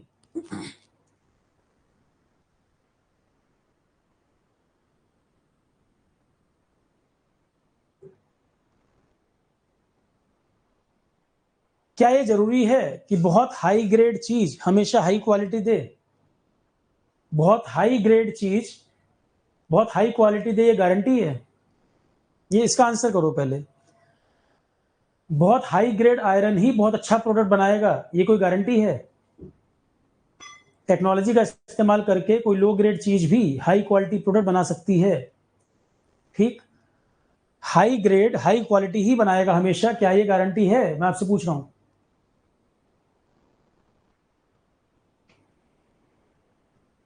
एक और एग्जांपल, बहुत ज्यादा पैसा पे कर कर ही बहुत अच्छी कोचिंग मिलेगी, ये गारंटी है? बहुत ज्यादा तामझाम बना के आरओ लगा दिया, चमचमाती बिल्डिंग, पूरा ग्लास लगा हुआ है, एसी लगे हैं, गारंटी है कि हाई ग्रेड जो है वो हाई क्वालिटी देगा? नहीं। कहने का मतलब ग्रेड और क्वालिटी ये कोई नेसेसरी नहीं है कि हमेशा high grade high quality produce करे। तो कैरन जो है डिस्टिंग्विश ऐसे करेगा कि क्वालिटी अलग चीज है, ग्रेड अलग चीज है, दोनों को मिक्स ना करें, क्वालिटी अलग चीज, ग्रेड अलग चीज। तो क्या कह रहे हैं, लो क्वालिटी, लो क्वालिटी वाकई में एक प्रॉब्लम है कि अल्टीमेटली क्लाइंट को आप डिलीवर क्या कर रहे हो, अल्टीमेटली क्लाइंट को आपने डिलीवर क्या किया। लो क्वालिटी एक्सेप्टेबल नहीं है, क्वालिटी गड़बड़ नहीं होनी चाहिए, नहीं तो कस्टमर सेटिस्फेक्शन नहीं आएगा। पर लो ग्रेड, आप उसमें मटेरियल किस क्वालिटी का यूज किए, सब उससे नहीं मतलब क्लाइंट को मतलब है अल्टीमेटली क्वालिटी क्या मिला। लो क्वालिटी सही मायने में प्रॉब्लम है, चिंता का विषय है। लो ग्रेड जरूरी नहीं कि प्रॉब्लमेटिक हो हमेशा, लो ग्रेड हमेशा प्रॉब्लम क्रिएट करे ऐसा कोई गारंटी नहीं है। लो क्वालिटी कस्टमर सेटिस्फेक्शन नहीं दे पाएगा, ये हमारे लिए चिंता का विषय है। तो एक बैलेंस होना चाहिए, एक बैलेंस हमें बना के रखना चाहिए दोनों के बीच में। What is the first step in developing a risk management plan. Steps लिखवाए थे मैंने, रिस्क मैनेजमेंट, असेसमेंट, उसके मैंने स्टेप्स लिखवाए थे। फर्स्ट स्टेप क्या होता है रिस्क मैनेजमेंट में, ये तो सेफ्टी में ही पढ़ा चुका हूं मैं, सेफ्टी में भी पढ़ा चुके हैं। सबसे पहले क्या करना है बोलो।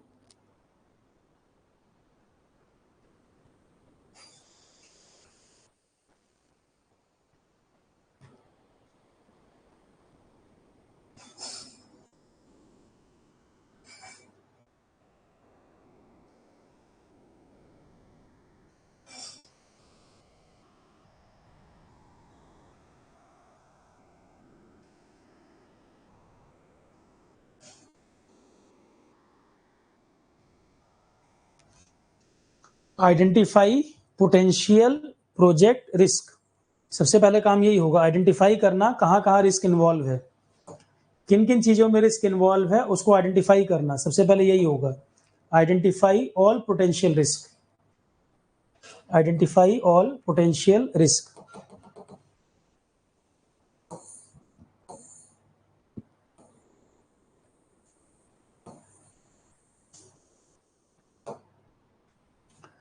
प्रोजेक्ट मैनेजर की सबसे यूजफुल स्किल कौन सी होती है प्रोजेक्ट गोल को पूरा करने के लिए?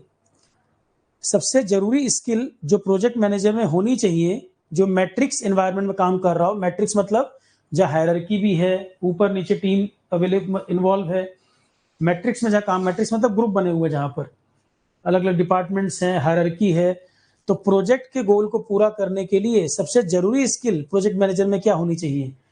प्रोजेक्ट मैनेजर के अंडर में जो काम आ रहा है, सबसे पहले तो वो क्या होना चाहिए बोलो?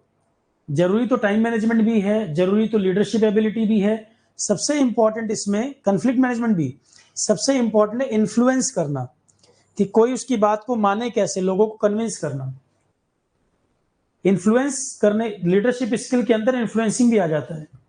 अगर आप अच्छे लीडर हो, लोगों को कन्विंस कैसे करना है, एग्री कैसे करना है किसी काम को कराने के लिए, इन्फ्लुएंस करना। इन्फ्लुएंस अगर वो कर लेगा तो कन्फ्लिक्ट को मैनेज भी कर पाएगा, लीडरशिप स्किल का भी पार्ट है ये। और अगर लोगों को इन्फ्लुएंस कर लेगा, टीम उसके प्रभाव में काम ठीक से करेगी, तो टाइम मैनेजमेंट में होगा। तो इनमें सबसे इंपॉर्टेंट अगर बात करें इन्फ्लुएंस, कि मैनेजमेंट का उसका काम है, मैनेजमेंट का काम है तो इन्फ्लुएंस करना, लोगों की समस्याओं को समझे, सुने, अकॉर्डिंगली डिसीजन ले, काम कैसे करवाना है, किससे क्या कहना है, मैनेजमेंट का जो टास्क है, मैनेजमेंट का जो टास्क है वो उसको आना चाहिए, इन्फ्लुएंस करना। इन्फ्लुएंस, इसमें से क्या स्टेटमेंट सही है? पर्ट सीपीएम पे भी क्वेश्चन मिलेगा आपको, प्रोजेक्ट मैनेजमेंट में पर्ट सीपीएम पे क्वेश्चन आने के पूरे चांस। क्या स्टेटमेंट सही है? पर्ट एक डिटर्मिनिस्टिक अप्रोच है, सीपीएम एक प्रोबेबिलिस्टिक टेक्निक है। पर्ट होता है प्रोबेबिलिस्टिक, प्रोबेबिलिस्टिक नेचर का होता है पर्ट। तो पहला वाला तो गलत है, उल्टा लिखा है इसने, सीपीएम प्रोबेबिलिस्टिक नहीं, पर्ट प्रोबेबिलिस्टिक, पहला गलत। PERT is considered as probabilistic, CPM is deterministic approach. PERT CPM दोनों प्रोबेबिलिस्टिक है, गलत। PERT CPM both consider deterministic, ये भी गलत।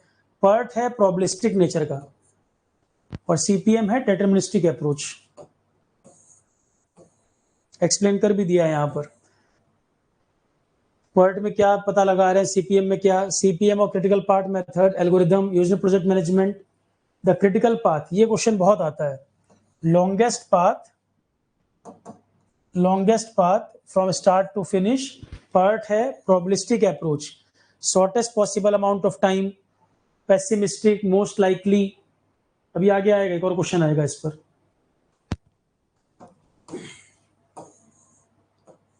प्रोजेक्ट सिलेक्शन में हमें किन चीजों को ध्यान रखना है? प्रोजेक्ट सिलेक्शन करते समय हमें क्या फैक्टर्स को ध्यान देना है, बताओ?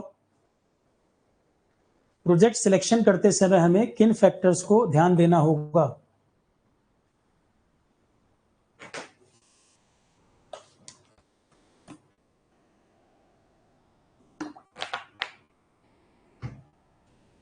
क्या हम एक्सपेक्ट कर रहे हैं प्रोजेक्ट से, क्या हमारी एक्सपेक्टेशन है, रियल नीड्स क्या है, ये भी जरूरी है। पोटेंशियल और ऑनगोइंग प्रोजेक्ट्स क्या चल रहे हैं वो भी समझना जरूरी है।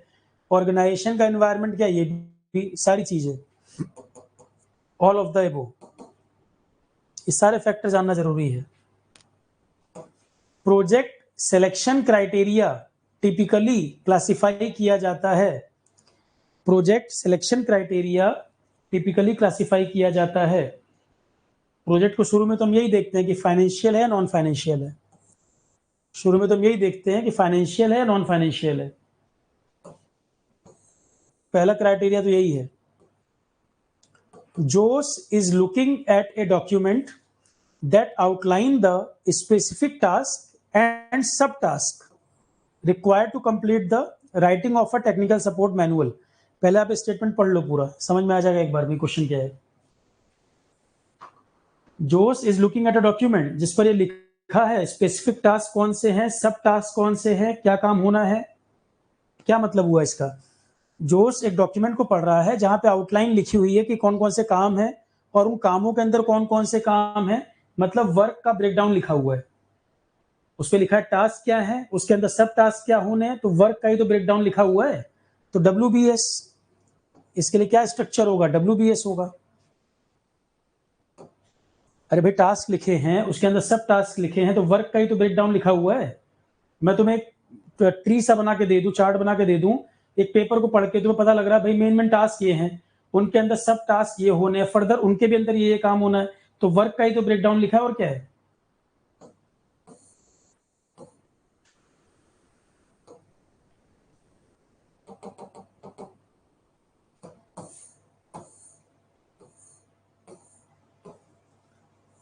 फोरकास्टिंग जो की जाती है कि कितना समय लगेगा या कितनी कॉस्ट लगेगी प्रोजेक्ट को पूरा करने में, इसे क्या कहा जाता है? प्रोजेक्ट मैनेजमेंट की भाषा में इसके लिए क्या टर्म यूज होता है? फोरकास्टिंग करना कि कितना समय लगेगा, कितना कॉस्ट लगेगा प्रोजेक्ट को हमें पूरा करने में, इसे क्या बोला जाता है? द प्रोसेस ऑफ फोरकास्टिंग और approximating the time and cost. Estimation कर रहे हो ना आप, ये एस्टिमेशन का पार्ट है, हिसाब लगाना। सिविल में पूरा एक सब्जेक्ट ही पढ़ते हो एस्टिमेशन कॉस्टिंग के नाम से, वही तो है ये। सिविल में पूरा एक सब्जेक्ट ही है एस्टिमेशन कॉस्टिंग, पढ़ाया भी हुआ है, आरोहण पे अवेलेबल है। मेंस के सब्जेक्ट में देखोगे, मेंस में पढ़ा हुआ है, अभी कुछ टाइम पहले ही कंप्लीट हुआ है। तो फोरकास्टिंग करना कि कितना समय और कितने पैसे में पूरा होगा, ये एस्टिमेशन ही तो है। इसके लिए टर्म यूज होगा एस्टिमेशन। डायरेक्ट प्रोजेक्ट कॉस्ट, दो तरह की कॉस्ट बताई थी मैंने, direct project cost, indirect project cost, दोनों को मिला के आ जाती है टोटल कॉस्ट। तो डायरेक्ट कॉस्ट कौन कौन सी है? प्रोजेक्ट अगर कुछ शुरू करने जाओगे तो सीधा सीधा खर्चा तुम्हें क्या दिख रहा है? मैं तुमसे कहूं कोई प्रोजेक्ट तुम शुरू करने जा रहे हो, सीधा सीधा खर्चा बताओ क्या क्या है। सबसे पहले तुम कहोगे सर लेबर चाहिए, पैसा चाहिए, लेबर, पैसा, मटेरियल, इक्विपमेंट, ये सब, बिजली बिल, ऑल ऑफ द एबो। लेबर, मटेरियल, इक्विपमेंट, ये तो पहली नीड है, डायरेक्ट कॉस्ट है सारा ये। पर्ट एनालिसिस, इनमें से पर्ट एनालिसिस जो है प्रोबेबिलिस्टिक अप्रोच फॉलो होती है ना, प्रोबेबिलिस्टिक अप्रोच। तो इसमें जो 3 केस पढ़ते हो, 3-4 केस पढ़ते हो, बेस्ड ऑन उसमें डिवीजन पढ़ते हो, जो 3 केसेस बताए थे। ऑप्टिमिस्टिक टाइम कितना लगेगा, पेसिमिस्टिक मोस्ट लाइकली, हमें अंदाजा कितना ऑप्टिमिस्टिक वे में सोचे तो कितना समय लगेगा, थोड़ा डिले भी हो जाए, थोड़ा आलस भी हो जाए तो कितना लगेगा, और मोस्ट लाइकली क्या लग रहा है, ऑल ऑफ द एबो। तीनों का कैलकुलेशन होता है, प्रोबेबिलिटी जो निकाली जाती है तीनों का वो लिया जाता है, ऑप्टिमिस्टिक केस भी, पेसिमिस्टिक भी और मोस्ट लाइकली भी।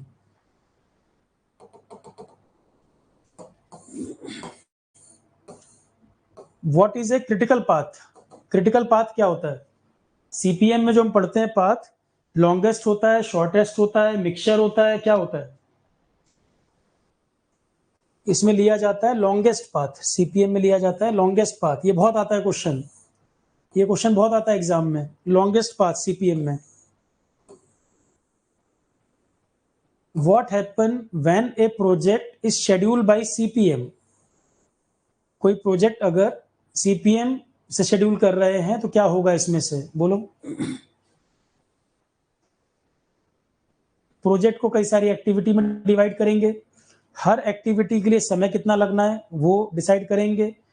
Sequence of various activity is made, और जिसकी जितनी इंपॉर्टेंस है, ज्यादा इंपॉर्टेंट वाले को पहले करेंगे, मतलब एक सीक्वेंस ड्रॉ करेंगे, किसको पहले करना है किसको बाद करना है, प्रायोरिटी डिसाइड करेंगे। सीपीएम में हम क्या पढ़ते हैं, एक प्रोजेक्ट को कई सारी एक्टिविटीज में बांट दिया, हर एक्टिविटी के लिए कितना समय लगना चाहिए, और एक्टिविटी भी कौन सी पहले होनी चाहिए, कौन सी उसके बाद और कौन सी लास्ट में, एक सीक्वेंस डिसाइड करना। हर एक्टिविटी बराबर इंपॉर्टेंट नहीं है, कोई ज्यादा जरूरी काम है पहले, कोई कम जरूरी, तो सीक्वेंस डिसाइड करना। तीनों बातें सही हैं, ये तीनों बातें सही हैं। डी। स्वॉट एनालिसिस पढ़ाया ये भी, स्वॉट का फुल फॉर्म बता दो क्या होता है? स्वॉट एनालिसिस जो है उसका फुल फॉर्म क्या है?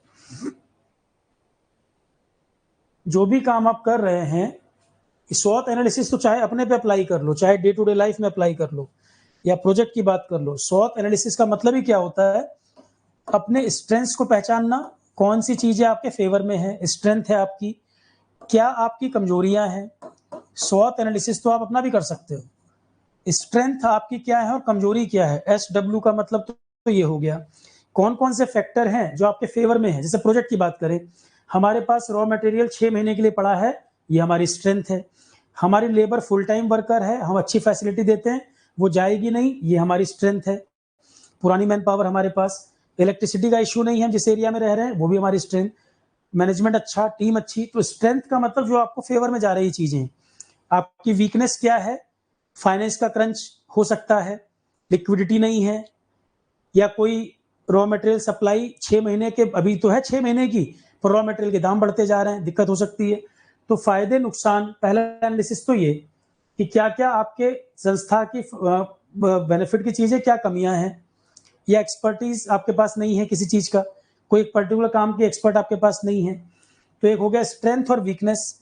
जैसे अमेरिका चाइना टैरिफ वॉर चल रही है, अब SWOT एनालिसिस करके हम निकाल सकते हैं हमारी स्ट्रेंथ क्या है, क्या क्या सेक्टर हमारे फेवर में है, हमारी कमजोरी कहाँ कहाँ पर है, क्या काम हम नहीं कर पा रहे।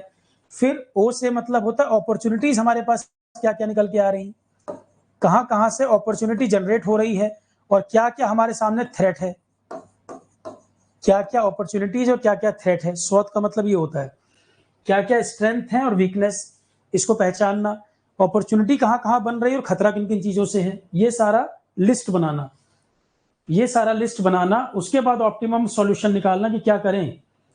कभी आपको निर्णय लेना हो तो SWOT एनालिसिस बहुत हेल्प करता है कि आपने चार्ट बना लिया, आपकी स्ट्रेंथ और वीकनेस लिख लिए, अपॉर्चुनिटीज क्या क्या है और थ्रेट लिख लिए, उससे ऑप्टिमम स्ट्रेटजी बनाने में मदद मिल जाती है। हम करें क्या, सही निर्णय कैसे करें।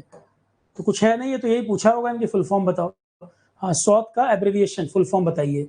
स्ट्रेंथ और वीकनेस, इंटरनली हम वो कर रहे हैं एनालिसिस, हमारी स्ट्रेंथ क्या है, हमारी वीकनेस क्या है, अपॉर्चुनिटी और थ्रेट, एक्सटर्नल अपॉर्चुनिटीज क्या क्या मिल रही हैं और बाहरी खतरे क्या क्या हो सकते हैं।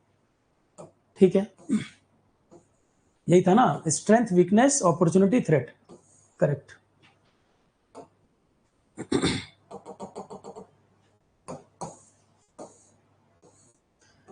Delphi technique is use for, Delphi technique में क्या करते थे, पढ़ाया हुआ है। डेल्फी टेक्निक में क्या, एक्सपर्ट लोग अपना अपना जजमेंट देंगे, अपना अपना निर्णय देंगे, करना क्या चाहिए। यही था ना, डेल्फी मेथड में जो एक्सपर्ट लोग हैं अपना अपना जजमेंट देंगे, अपना अपना निर्णय देंगे, करना क्या चाहिए, डिसीजन। तो Delphi technique is a project management technique used to make complex decision based on a consensus. तो एक्सपर्ट के ओपिनियन लिए जाएंगे, उनके क्या क्या निर्णय है। Facilitator send several anonymous question to group of expert to collect their view. Facilitator उसके बाद समराइज कर देगा। Individual answer report, the panel of expert hold a group discussion to discuss each question and corresponding answer. पूरा पढ़ा रखी है कहानी ये। एक्सपर्ट्स को क्वेश्चन भेज दिया, हर एक्सपर्ट ने अपना अपना आंसर भेजा, उसके बाद सबको बैठा के डिस्कशन शुरू कराया जहां जरूरत है। ये लिखा है ना, हर क्वेश्चन पे डिस्कशन और आंसर होगा। उसके बाद निकाला जाएगा भाई बेस्ट अप्रोच क्या हो सकती है, डेल्फी टेक्निक। पूरी कहानी यहां भी लिख दी है, पढ़े हो डिटेल में। तो जजमेंट वाला आंसर होगा, जजमेंट फोरकास्ट। एक्सपर्ट लोग जो है वो जजमेंट देते हैं इस पर। कोई प्रॉब्लम का सॉल्यूशन अलग अलग एक्सपर्ट देंगे, उसके बाद मिलाकर कंसेंसस बनाने की कोशिश की जाएगी कि किस पर ज्यादा लोग सहमत हैं। जिस पर ज्यादा लोग सहमत होंगे वो मान लिया जाएगा। Risk assessment technique, which of the following tool can be used as a risk assessment technique. इसमें से कौन सा टूल रिस्क असेसमेंट टेक्निक में यूज किया जाता है। एक्टिविटी लेवल से सिस्टम लेवल तक। Pareto diagram, Pareto diagram, Pareto principle पे क्वेश्चन आ सकता है। परेटो प्रिंसिपल क्या कहता है कि 80% जो रिजल्ट आते हैं वो 20% चीजों से आते हैं। जैसे 80% प्रॉब्लम 20% कारणों से हैं, 20% कॉज जो हैं वो 80% रिजल्ट दे रहे हैं। 80-20 लॉ बोलते हैं इसको। परेटो प्रिंसिपल को 80-20 लॉ भी कहते हैं कि 20% चीजें 80% रिजल्ट का जिम्मेदार हैं। 20% कारण जो है, 20% फैक्टर, 20% कारण जो है वो 80% रिजल्ट के लिए जिम्मेदार होते हैं। तो अगर हम उस 20% को कंट्रोल कर लें तो 80% रिजल्ट अपने आप ठीक सुधर जाएगा। 20% को अगर हम कंट्रोल कर लें तो 80% अपने आप सुधर जाएगा। तो 80-20 रूल भी कहते हैं। तो परेटो प्रिंसिपल क्या कहता है? 80% रिजल्ट, 80% नतीजा 20% कारणों से आता है। ये क्वेश्चन आएगा एग्जाम में, बहुत चांस है इसके आने के। परेटो प्रिंसिपल पूछता है। 80-20 लॉ भी कहते हैं कि 80% आउटपुट जो आ रहा है, 80% कंसेक्वेंस जो आ रहा है, उसके लिए 20% कारण है, 20% कॉज है। तो अगर हम 20% कॉज को कंट्रोल कर लेंगे तो 80% कंसेक्वेंस को कंट्रोल कर पाएंगे। मतलब कुछ इंपॉर्टेंट चीजें अगर हम कंट्रोल कर लें तो रिजल्ट हमारे फेवर में आने लगेगा। 20% कॉज है 80% रिजल्ट के। प्रोजेक्ट एनालिसिस, ये बेसिकली प्रोजेक्ट रिस्क एनालिसिस की बात कर रहा है। क्वेश्चन को थोड़ा सा ठीक करना है, और इसका आंसर भी जो है ना गलत पड़ा हुआ है। आज मैंने ध्यान दिया इस पे, इसका आंसर गलत पड़ा हुआ था। प्रोजेक्ट रिस्क एनालिसिस टेक्निक में ये सारे हैं, ये सारे मेथड हैं, पढ़ाए हैं मैंने कॉपी के अंदर। ये मोंटे कार्लो वाले पे टिक हुआ, गलती से गलत है, ये मोंटे कार्लो नहीं, इसमें ये तीनों आंसर है। प्रोजेक्ट रिस्क एनालिसिस में ये तीनों स्टेप सही है। सेंसिटिविटी एनालिसिस भी होती है, ब्रेक इवन भी होता है। इवन मैंने इसी सीक्वेंस में कॉपी में लिखाया भी हुआ है, नोट्स में इसी सीक्वेंस में लिखा है। तो इस क्वेश्चन को ठीक कर लेना। इसमें आंसर सी लिखा हुआ, गलत है ये, सी नहीं होगा, डी होगा, तीनों सही है। प्रोजेक्ट रिस्क एनालिसिस में सेंसिटिविटी एनालिसिस भी मेथड है, ब्रेक इवन भी है और मोंटे कार्लो भी है, तीनों करेक्ट है। पेज नंबर 73 देखोगे क्लास नोट्स का, प्रोजेक्ट मैनेजमेंट वहां दिया हुआ है। प्रोजेक्ट मैनेजमेंट में क्लास नोट्स में पेज नंबर 73 वहां बताया है ये। Which project management technique is used to estimate the duration of project activity? बताओ जरा, प्रोजेक्ट एक्टिविटी ड्यूरेशन के एस्टिमेशन के लिए कौन सी टेक्निक है? Which project management technique is used to estimate the duration of project activities? Project activities की duration को बताने वाला मेथड कौन सा है? सीपीएम है या ईवीएम है या मोंटे कार्लो है या परेटो है?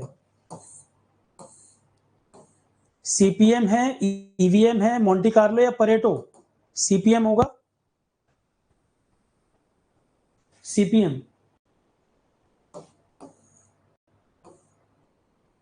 प्रोजेक्ट मैनेजमेंट में अगर हम पर्सन की पावर की बात करें, मैनेजर है, सुपरवाइजर है, अगर हम पावर की बात करें, अलग अलग एक्सपर्ट हैं, ये कह रहा है कौन सी power based on individual expertise and knowledge.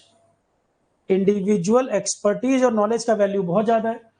अगर एक्सपर्ट जो है वो सही से अगर सजेशन नहीं देगा, सही काम नहीं बताएगा, तो बहुत बड़ा बड़ा नुकसान हो सकता है।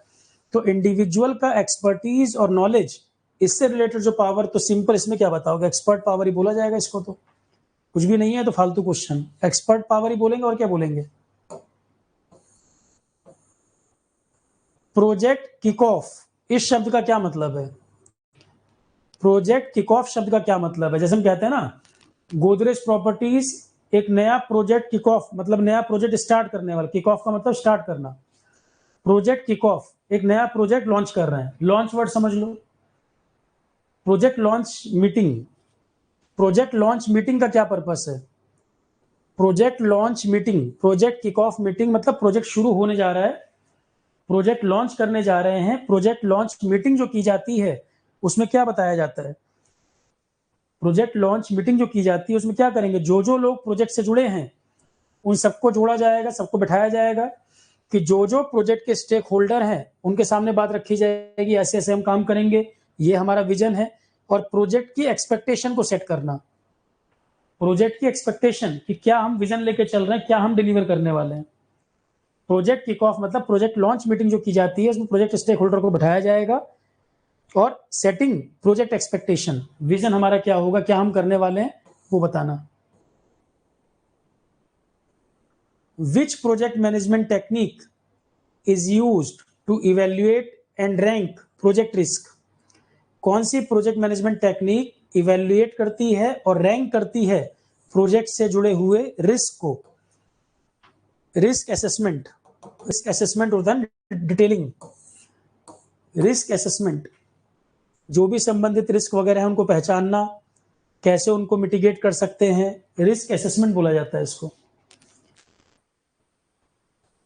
RACI शब्द का क्या मतलब है? RACI प्रोजेक्ट मैनेजमेंट में इस शब्द का क्या मतलब? R का मतलब रिस्पॉन्सिबल, A का मतलब अकाउंटेबिलिटी, सी का मतलब कंसल्टेड, आई का मतलब इन्फॉर्म्ड।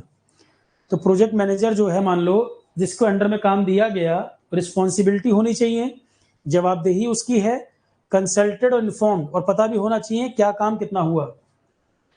कंसल्ट कर भी सकता है, कंसल्टेशन दे भी सकता है, और इन्फॉर्म जानकारी भी उसको होनी चाहिए, कितना काम हुआ, कितना रह गया, फंड कितना बचा, ये सब जानकारी उसको होनी चाहिए। What is the critical path in A project schedule? अभी तो हमने पढ़ा ये क्वेश्चन। प्रोजेक्ट शेड्यूल में क्रिटिकल पाथ क्या होता है, अभी हमने पढ़ा। शॉर्टेस्ट या लॉन्गेस्ट? शॉर्टेस्ट या लॉन्गेस्ट? Longest path. ये होता है लॉन्गेस्ट पाथ। इसमें से कौन प्रोजेक्ट का कंस्ट्रेन नहीं है? प्रोजेक्ट में जो प्रोजेक्ट जिन चीजों पर ज्यादा डिपेंड करता है, कौन उससे रिलेटेड नहीं है? प्रोजेक्ट जिन चीजों पे ज्यादा डिपेंड करता है, कौन सी चीज उससे जुड़ी नहीं है? कितने टाइम में प्रोजेक्ट करना है? टाइम इनडेफिनिट होता है क्या किसी के पास? कोई प्रोजेक्ट शुरू हुआ है तो इनफाइनाइट टाइम तक चलेगा क्या? टाइम लिमिटेड है। स्कोप कितना है, किस दायरे में रह के काम करना है, रिसोर्सेस लिमिटेड है, और क्वालिटी हमें क्या डिलीवर करनी है। क्रिएटिविटी इससे संबंधित नहीं है, एकदम अलग टर्म है, इससे डायरेक्ट रिलेटेड नहीं है ये। क्रैशिंग, 1 करोड़ बार पढ़ चुके हो क्रैशिंग। क्रैशिंग शब्द का क्या मतलब है? वही ईएससी वाला क्वेश्चन है पुराना, बताओ, पढ़ा चुके हैं ये भी। अच्छा, कई लोग इंजीनियरिंग सर्विसेज वाले पेपर के फोटो खींच खींच के भेज रहे हो। अभी मैंने कुछ टाइम पहले 17 से 24 तक के ईएससी के पेपर सॉल्व करवा दिए सारे। यूपीएससी की आंसर की भी आई हुई है, तो कंफ्यूजन क्या है? कोई बता रहा है सर उस कोचिंग ने ये आंसर बताया था, उस कोचिंग ने, यार जिसने जो बताया हो बताया हो। 17 से 24 तक के पेपर अभी हमने करवाए थे, एक एक क्वेश्चन डिस्कस किया था, और यूपीएससी के आंसर की भी आपको दे रखी है, तो फिर कंफ्यूजन किस बात का है? वही फोटो खींच खींच के भेज रहे हैं, कोई और किताब पढ़ रहे होंगे, वहां पर क्वेश्चन आ रहा होगा, फिर फोटो खींच के भेज रहे हैं, जबकि 17 से 24 तक के पेपर ईएससी का सॉल्व करवा चुके हैं। आपके कोर्स में पड़ा हुआ है फोल्डर ईएससी क्वेश्चन, हमने भी सॉल्व करवाए, यूपीएससी के आंसर की भी पड़ी हुई है। तो क्रैशिंग का मतलब क्या है? किसी प्रोजेक्ट में कुछ एक्टिविटीज जो बहुत जरूरी हैं, जैसे कैनाल का काम हो रहा हो, नहर बनने का काम हो रहा हो, और मानसून शुरू होने से पहले उसमें जरूरी काम पूरे हो जानी चाहिए। इनर लाइनिंग वगैरह का काम है, जो जरूरी काम है, कुछ प्रोजेक्ट, कुछ एक्टिविटी जो बहुत इंपॉर्टेंट है, वो जल्दी पूरी हो जानी चाहिए। तो कुछ एक्टिविटी को मानसून शुरू होने से पहले, चाहे पैसा ज्यादा लग जाए, उसको पहले हमें पूरा करना है। तो few of the activity duration reduction, कुछ एक्टिविटी पहले पूरी कर ली जाए, चाहे पैसा ज्यादा लगाना पड़ जाए। क्रैशिंग का मतलब यही होता है। पूरा प्रोजेक्ट कंप्लीट हो जाएगा ये तो नहीं कह सकते, पर जो बहुत इंपॉर्टेंट एक्टिविटीज है, बहुत क्रूशियल एक्टिविटीज हैं, उनको पहले पूरा कर दिया जाए। जैसे एग्जाम से पहले क्रैश कोर्स, कि इंपॉर्टेंट चीजें पढ़ा दी जाए कि एग्जाम में फायदा हो जाए, क्रैश कोर्स उसको बोलते हैं। उसी तरह प्रोजेक्ट में क्रैशिंग का मतलब होता है जरूरी कामों को पहले निपटा लेना, चाहे पैसा ज्यादा लगाना पड़े, क्योंकि मानसून अगर आ गया तो कैनाल का सारा किया धरा काम नुकसान हो जाएगा, सारा काम खराब हो जाएगा उसमें। तो कुछ इंपॉर्टेंट एक्टिविटी पहले पूरी कर ली जाए। ये भी ईएस वाला ही क्वेश्चन है, CPM method of network, ES वाला ही क्वेश्चन है ये भी। बताओ जरा, याद है? सेम क्वेश्चन ईएस में आया था। CPM method of network analysis क्या होगा?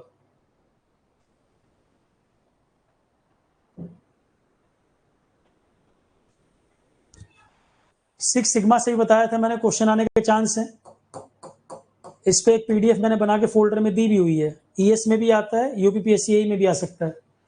एक पीडीएफ जो पड़ी हुई है मेरी बनाई हुई है, 7-8 नहीं 9 पेज की होगी शायद, 8-9 पेज की होगी। सिक्स सिग्मा के बारे में डिटेलिंग सब दी है उसमें। ये मेरा बनाया हुआ था सिक्स सिग्मा। क्वेश्चन अगर इस पे आएगा तो वहीं से बन जाएगा, कुछ भी पूछे। CPM method of network activity oriented होता है। अभी ऊपर के क्वेश्चन में ही देख रहे हो एक्टिविटी लिखा था, अभी इसके ऊपर वाले में पढ़े हो यार, एक्टिविटी वाला पढ़े थे ना।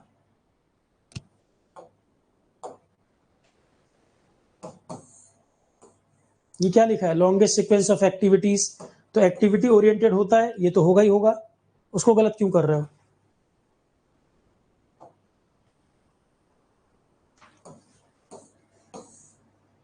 तो एक्टिविटी थर्ड तो होना ही है, इतने से ही बन गया, और दिमाग लगाना ही क्या है, ये रहा आंसर। नहीं, एक्टिविटी ओरिएंटेड क्या पूछा है, एक सेकेंड, नॉट पूछा है क्या, या क्या पूछा है? CPM method of network analysis is,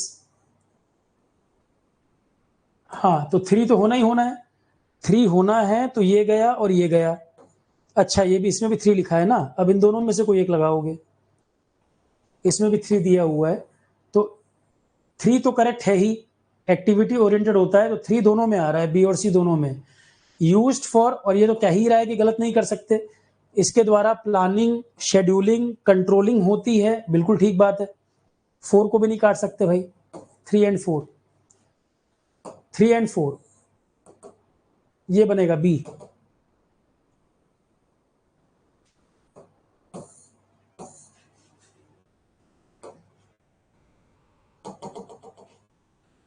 optimising strategy क्या होता है? ऑप्टिमम सॉल्यूशन या ऑप्टिमाइजिंग स्ट्रेटजी का क्या मतलब है? सभी लोग बता लोगे, ये सभी लोग बता लोगे। ऑप्टिमाइजिंग स्ट्रेटजी का मतलब सारे ऑप्शन तलाशने के बाद जो बेस्ट पॉसिबल रास्ता हो उसका चुनाव करना। Strategy of choosing the best possible solution considering all the factors, सारे पैरामीटर को एनालाइज करके फिर वो रास्ता चूज करना जो सबसे बेहतर हो। ऑप्टिमम स्ट्रेटजी उसी को बोलते हैं, strategy of choosing the best possible solution considering all the parameters. ये दोनों अप्रोच बताई थी मैंने, लिटिल मिरलिस अप्रोच और यूनाइडो अप्रोच। लिटिल मिरलिस और यूनाइडो दोनों पढ़ाया था, और वो बेसिकली उनके बारे में रिवाइज कराने के लिए क्वेश्चन दिया हुआ है, दोनों करेक्ट। ये क्वेश्चन दिया इसीलिए कि दोनों अप्रोच आपकी रिवाइज हो जाए, डिटेल इतनी लिखी हुई है वो बताने के लिए, बेसिकली रिवाइज कराने के लिए। तो लिटिल मिरलिस और यूनाइडो दोनों अप्रोच बताई थी, दोनों की जानकारी पूरी पूरी फिर यहाँ लिखी है, आंसर दोनों करेक्ट है।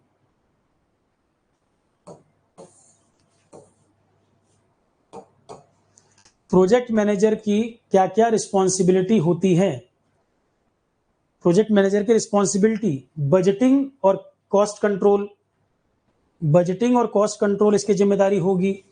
रिसोर्सेस एलोकेट करना, ये भी जिम्मेदारी होगी। प्रोजेक्ट एक्सपेंडिचर को ट्रैक करना मतलब मॉनिटरिंग करना, तीनों बातें सही है, तीनों बातें सही है। बजटिंग कॉस्टिंग भी, एलोकेशन ऑफ रिसोर्सेस और प्रोजेक्ट एक्सपेंडिचर ट्रैक पर है कि नहीं, ओवर एक्सपेंडिचर तो नहीं कर दे रहे हैं कि प्रोजेक्ट पूरा ही ना कर पाए। प्रोजेक्ट मैनेजमेंट लाइफ साइकिल में क्या क्या होता है? टेस्टिंग और डिलीवरी तो लास्ट में आएगा, टेस्टिंग और डिलीवरी लास्ट में आएगा। एनालिसिस शुरू में आएगा, एनालिसिस और इवैल्यूएशन करना शुरू में आएगा, ये बात का है स्टेज है, तो सीक्वेंस अरेंज करना है, बता लोगे। हाँ ये बताओ जरा, कोई ऑफर अगर टर्म्स एंड कंडीशन के साथ लिखित फॉर्म में दिया जाता है उसे क्या कहते हैं? कोई ऑफर जो है वो टर्म्स एंड कंडीशन के साथ रिटन फॉर्मेट में दिया जाता है उसे क्या बोला जाता है?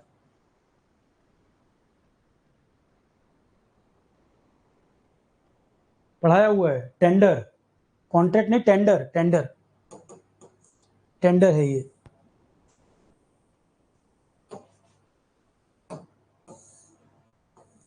लिखा है ना, tender is usually invitation submit, copy की लाइन है as it is.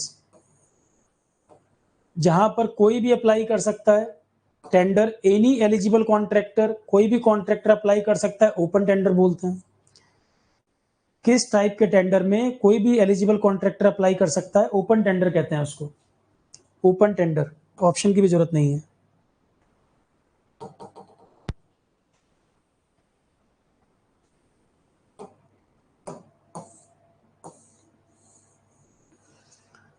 Which of the following is not project management goal? Project management गोल में इसमें से कौन नहीं है? टेंडर कॉन्ट्रैक्ट डेफिनेशन सब पढ़ा रखे हैं पारुल, नोट्स उठा के देखो, चिल्ला चिल्ला के 50 बार दोनों को एक्सप्लेन किया, दोनों में क्या अंतर होता है, एक बार इसको रिवाइज करोगे लेक्चर में तब समझ आएगा। प्रोजेक्ट मैनेजमेंट गोल क्या नहीं होगा, नॉट बताना है। कस्टमर कंप्लेंट को अवॉइड करना, ये प्रोजेक्ट मैनेजमेंट का उद्देश्य है क्या? कस्टमर कंप्लेंट को अवॉइड करना ये प्रोजेक्ट मैनेजमेंट गोल का पार्ट है क्या? नहीं।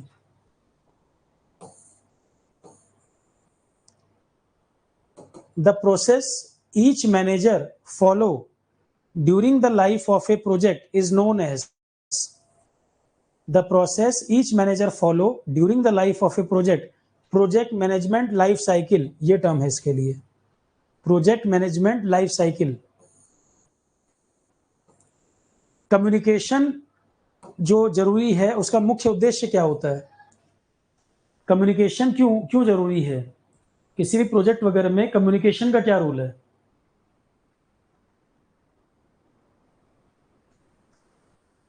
कम्युनिकेशन इसलिए जरूरी है ताकि इंफॉर्मेशन पता रहे, क्या काम, मान लो कोई काम हुआ नहीं और आपको सामने वाला इन्फॉर्म भी नहीं कर रहा, तो इफेक्टिव कम्युनिकेशन जरूरी है ताकि सारी चीजों का अपडेट रहे। इफेक्टिव कम्युनिकेशन जरूरी है ताकि सारी चीजों का अपडेट रहे और टीम आपके टच में रहे, फीडबैक वगैरह भी आपको मिल सके, ताकि अगर कोई प्रॉब्लम हो रही है तो पहले ही आप उसको रिजॉल्व कर पाओगे। Ensuring effective communication through out the project, ये आंसर होगा।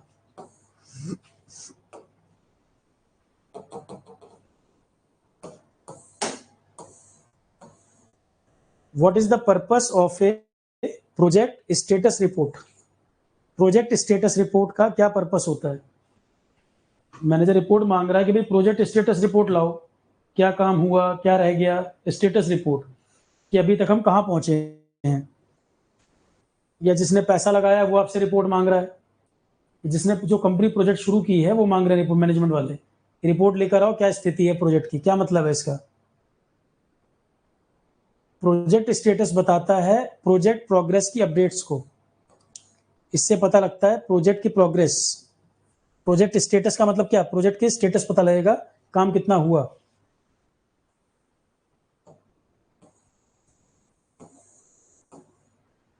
The name of the work and project detail is manage under which category of DPR? Detail project report जो बनती है उसमें कई सारी चीजें होती हैं डीपीआर के अंदर, तो नेम ऑफ द वर्क और प्रोजेक्ट की डिटेल वो कहां पर लिखी जाती है? डीपीआर जब बनाया जाता है, डिटेल प्रोजेक्ट रिपोर्ट, उसके अंदर प्रोजेक्ट का detail, name of the work, ये किस में लिखा जाता है?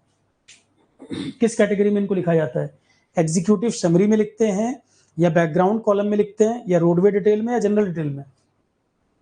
नेम ऑफ द वर्क या प्रोजेक्ट डिटेल ये किस कैटेगरी में डीपीआर के अंदर आता है? डीपीआर में किस कैटेगरी में लिखा जाता है? बैकग्राउंड वाले कॉलम में, इसमें लिखा जाएगा। ये सब लिखा जाता है बैकग्राउंड के अंदर। ठीक है, चलिए क्वेश्चन कंप्लीट। जीएस वाले कुछ क्वेश्चन और देख लें। प्रोजेक्ट मैनेजमेंट हो गया, कुछ क्वेश्चन जीएस वाले देख लेते हैं।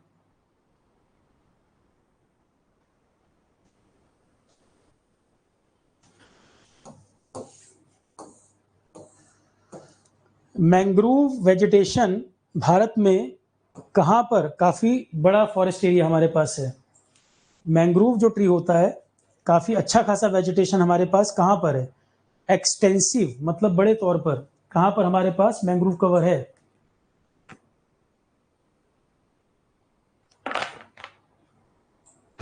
दुनिया का सबसे बड़ा मैंग्रोव फॉरेस्ट सुंदरबन, जिसका 70% एरिया बांग्लादेश, 30% वेस्ट बंगाल में है। प्रेसिपिटेशन, प्रेसिपिटेशन मतलब पानी के ही अलग अलग रूप, पानी के ही अलग अलग रूप प्रेसिपिटेशन बोला जाता है। इसमें से कौन प्रेसिपिटेशन का एग्जाम्पल नहीं है? जो नाम लिखे हैं इनमें से कौन प्रेसिपिटेशन का एग्जाम्पल नहीं है?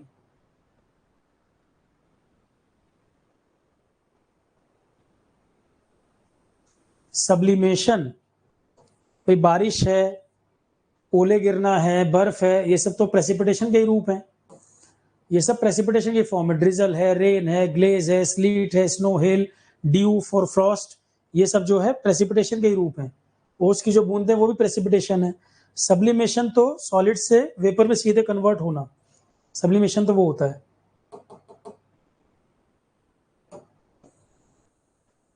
इसमें मैचिंग करना है। गुजरात, असम, राजस्थान, उड़ीसा, कौन सी चीज किसका प्रोडक्शन ज्यादा करती है? गुजरात, असम, राजस्थान, उड़ीसा।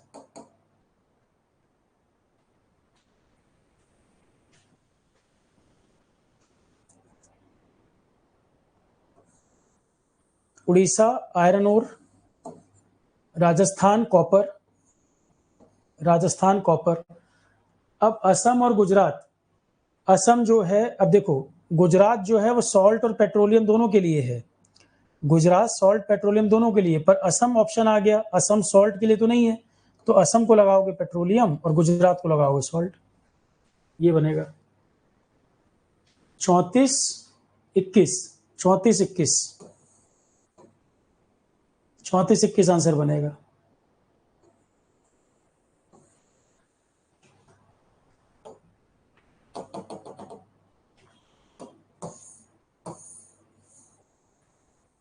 कौन इसमें से गोदावरी की ट्रिब्यूटरी नहीं है? गोदावरी की ट्रिब्यूटरी नहीं है।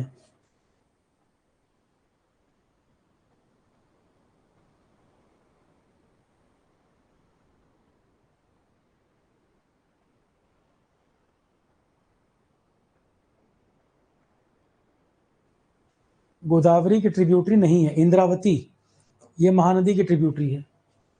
इंद्रावती महानदी की ट्रिब्यूटरी नहीं, सॉरी, इंद्रावती, एक सेकेंड, महानदी नहीं, सॉरी, ये तुंगभद्रा कृष्णा की ट्रिब्यूटरी। इंद्रावती गोदावरी ठीक है, महानदी की ट्रिब्यूटरी जोंक, इब, टेल, ये सब रिवर है। सॉरी, तुंगभद्रा कृष्णा की ट्रिब्यूटरी है, इंद्रावती गोदावरी ठीक है, ये ठीक है, तुंगभद्रा कृष्णा की ट्रिब्यूटरी है, ये आंसर होगा। जिसके किनारे बसा है हम्पी, विजयनगर एम्पायर के बारे में बताया था मैंने, तो तुंगभद्रा है कृष्णा की ट्रिब्यूटरी। बाकी ये सब गोदावरी, इंद्रावती भी गोदावरी की ट्रिब्यूटरी है। इंद्रावती पे एक जो वाटरफॉल है, क्या नाम है उसका, जिसको नियाग्रा फॉल ऑफ इंडिया कहते हैं। इंद्रावती पे एक वाटरफॉल है जिसको नियाग्रा फॉल ऑफ इंडिया कहते हैं, चित्रकूट, छत्तीसगढ़ का बस्तर जिला, चित्रकूट फॉल, छत्तीसगढ़ का बस्तर जिले, चित्रकूट फॉल। रेगुड़ सॉइल, रेगुड़ सॉइल किसको कहा जाता है? इनमें से कौन सी सॉइल को लोकल भाषा में रेगुड़ सॉइल कहते हैं? ब्लैक सॉइल, ब्लैक सॉइल को बोलते हैं रेगुड़ सॉइल। ठीक है, चलो आज इतना ही रखते हैं, अब इसके आगे कहानी अगली क्लास में। ठीक है, चलो यहीं तक रखते हैं क्लास, थैंक यू। इसरो और नासा का ज्वाइंट प्रोजेक्ट, एक क्वेश्चन ये भी देख लो जरा। इसरो और नासा का ज्वाइंट प्रोजेक्ट है निसार, ये क्वेश्चन आ सकता है एग्जाम में। निसार क्या चीज है? नासा इसरो का joint project. Nisar, NASA ISRO synthetic aperture radar, ये नाम है इसका। निसार का फुल फॉर्म है NASA ISRO synthetic aperture radar, ये दोनों मिलकर तैयार कर रहे हैं। नासा इसरो का joint project Nisar, NASA ISRO synthetic aperture radar.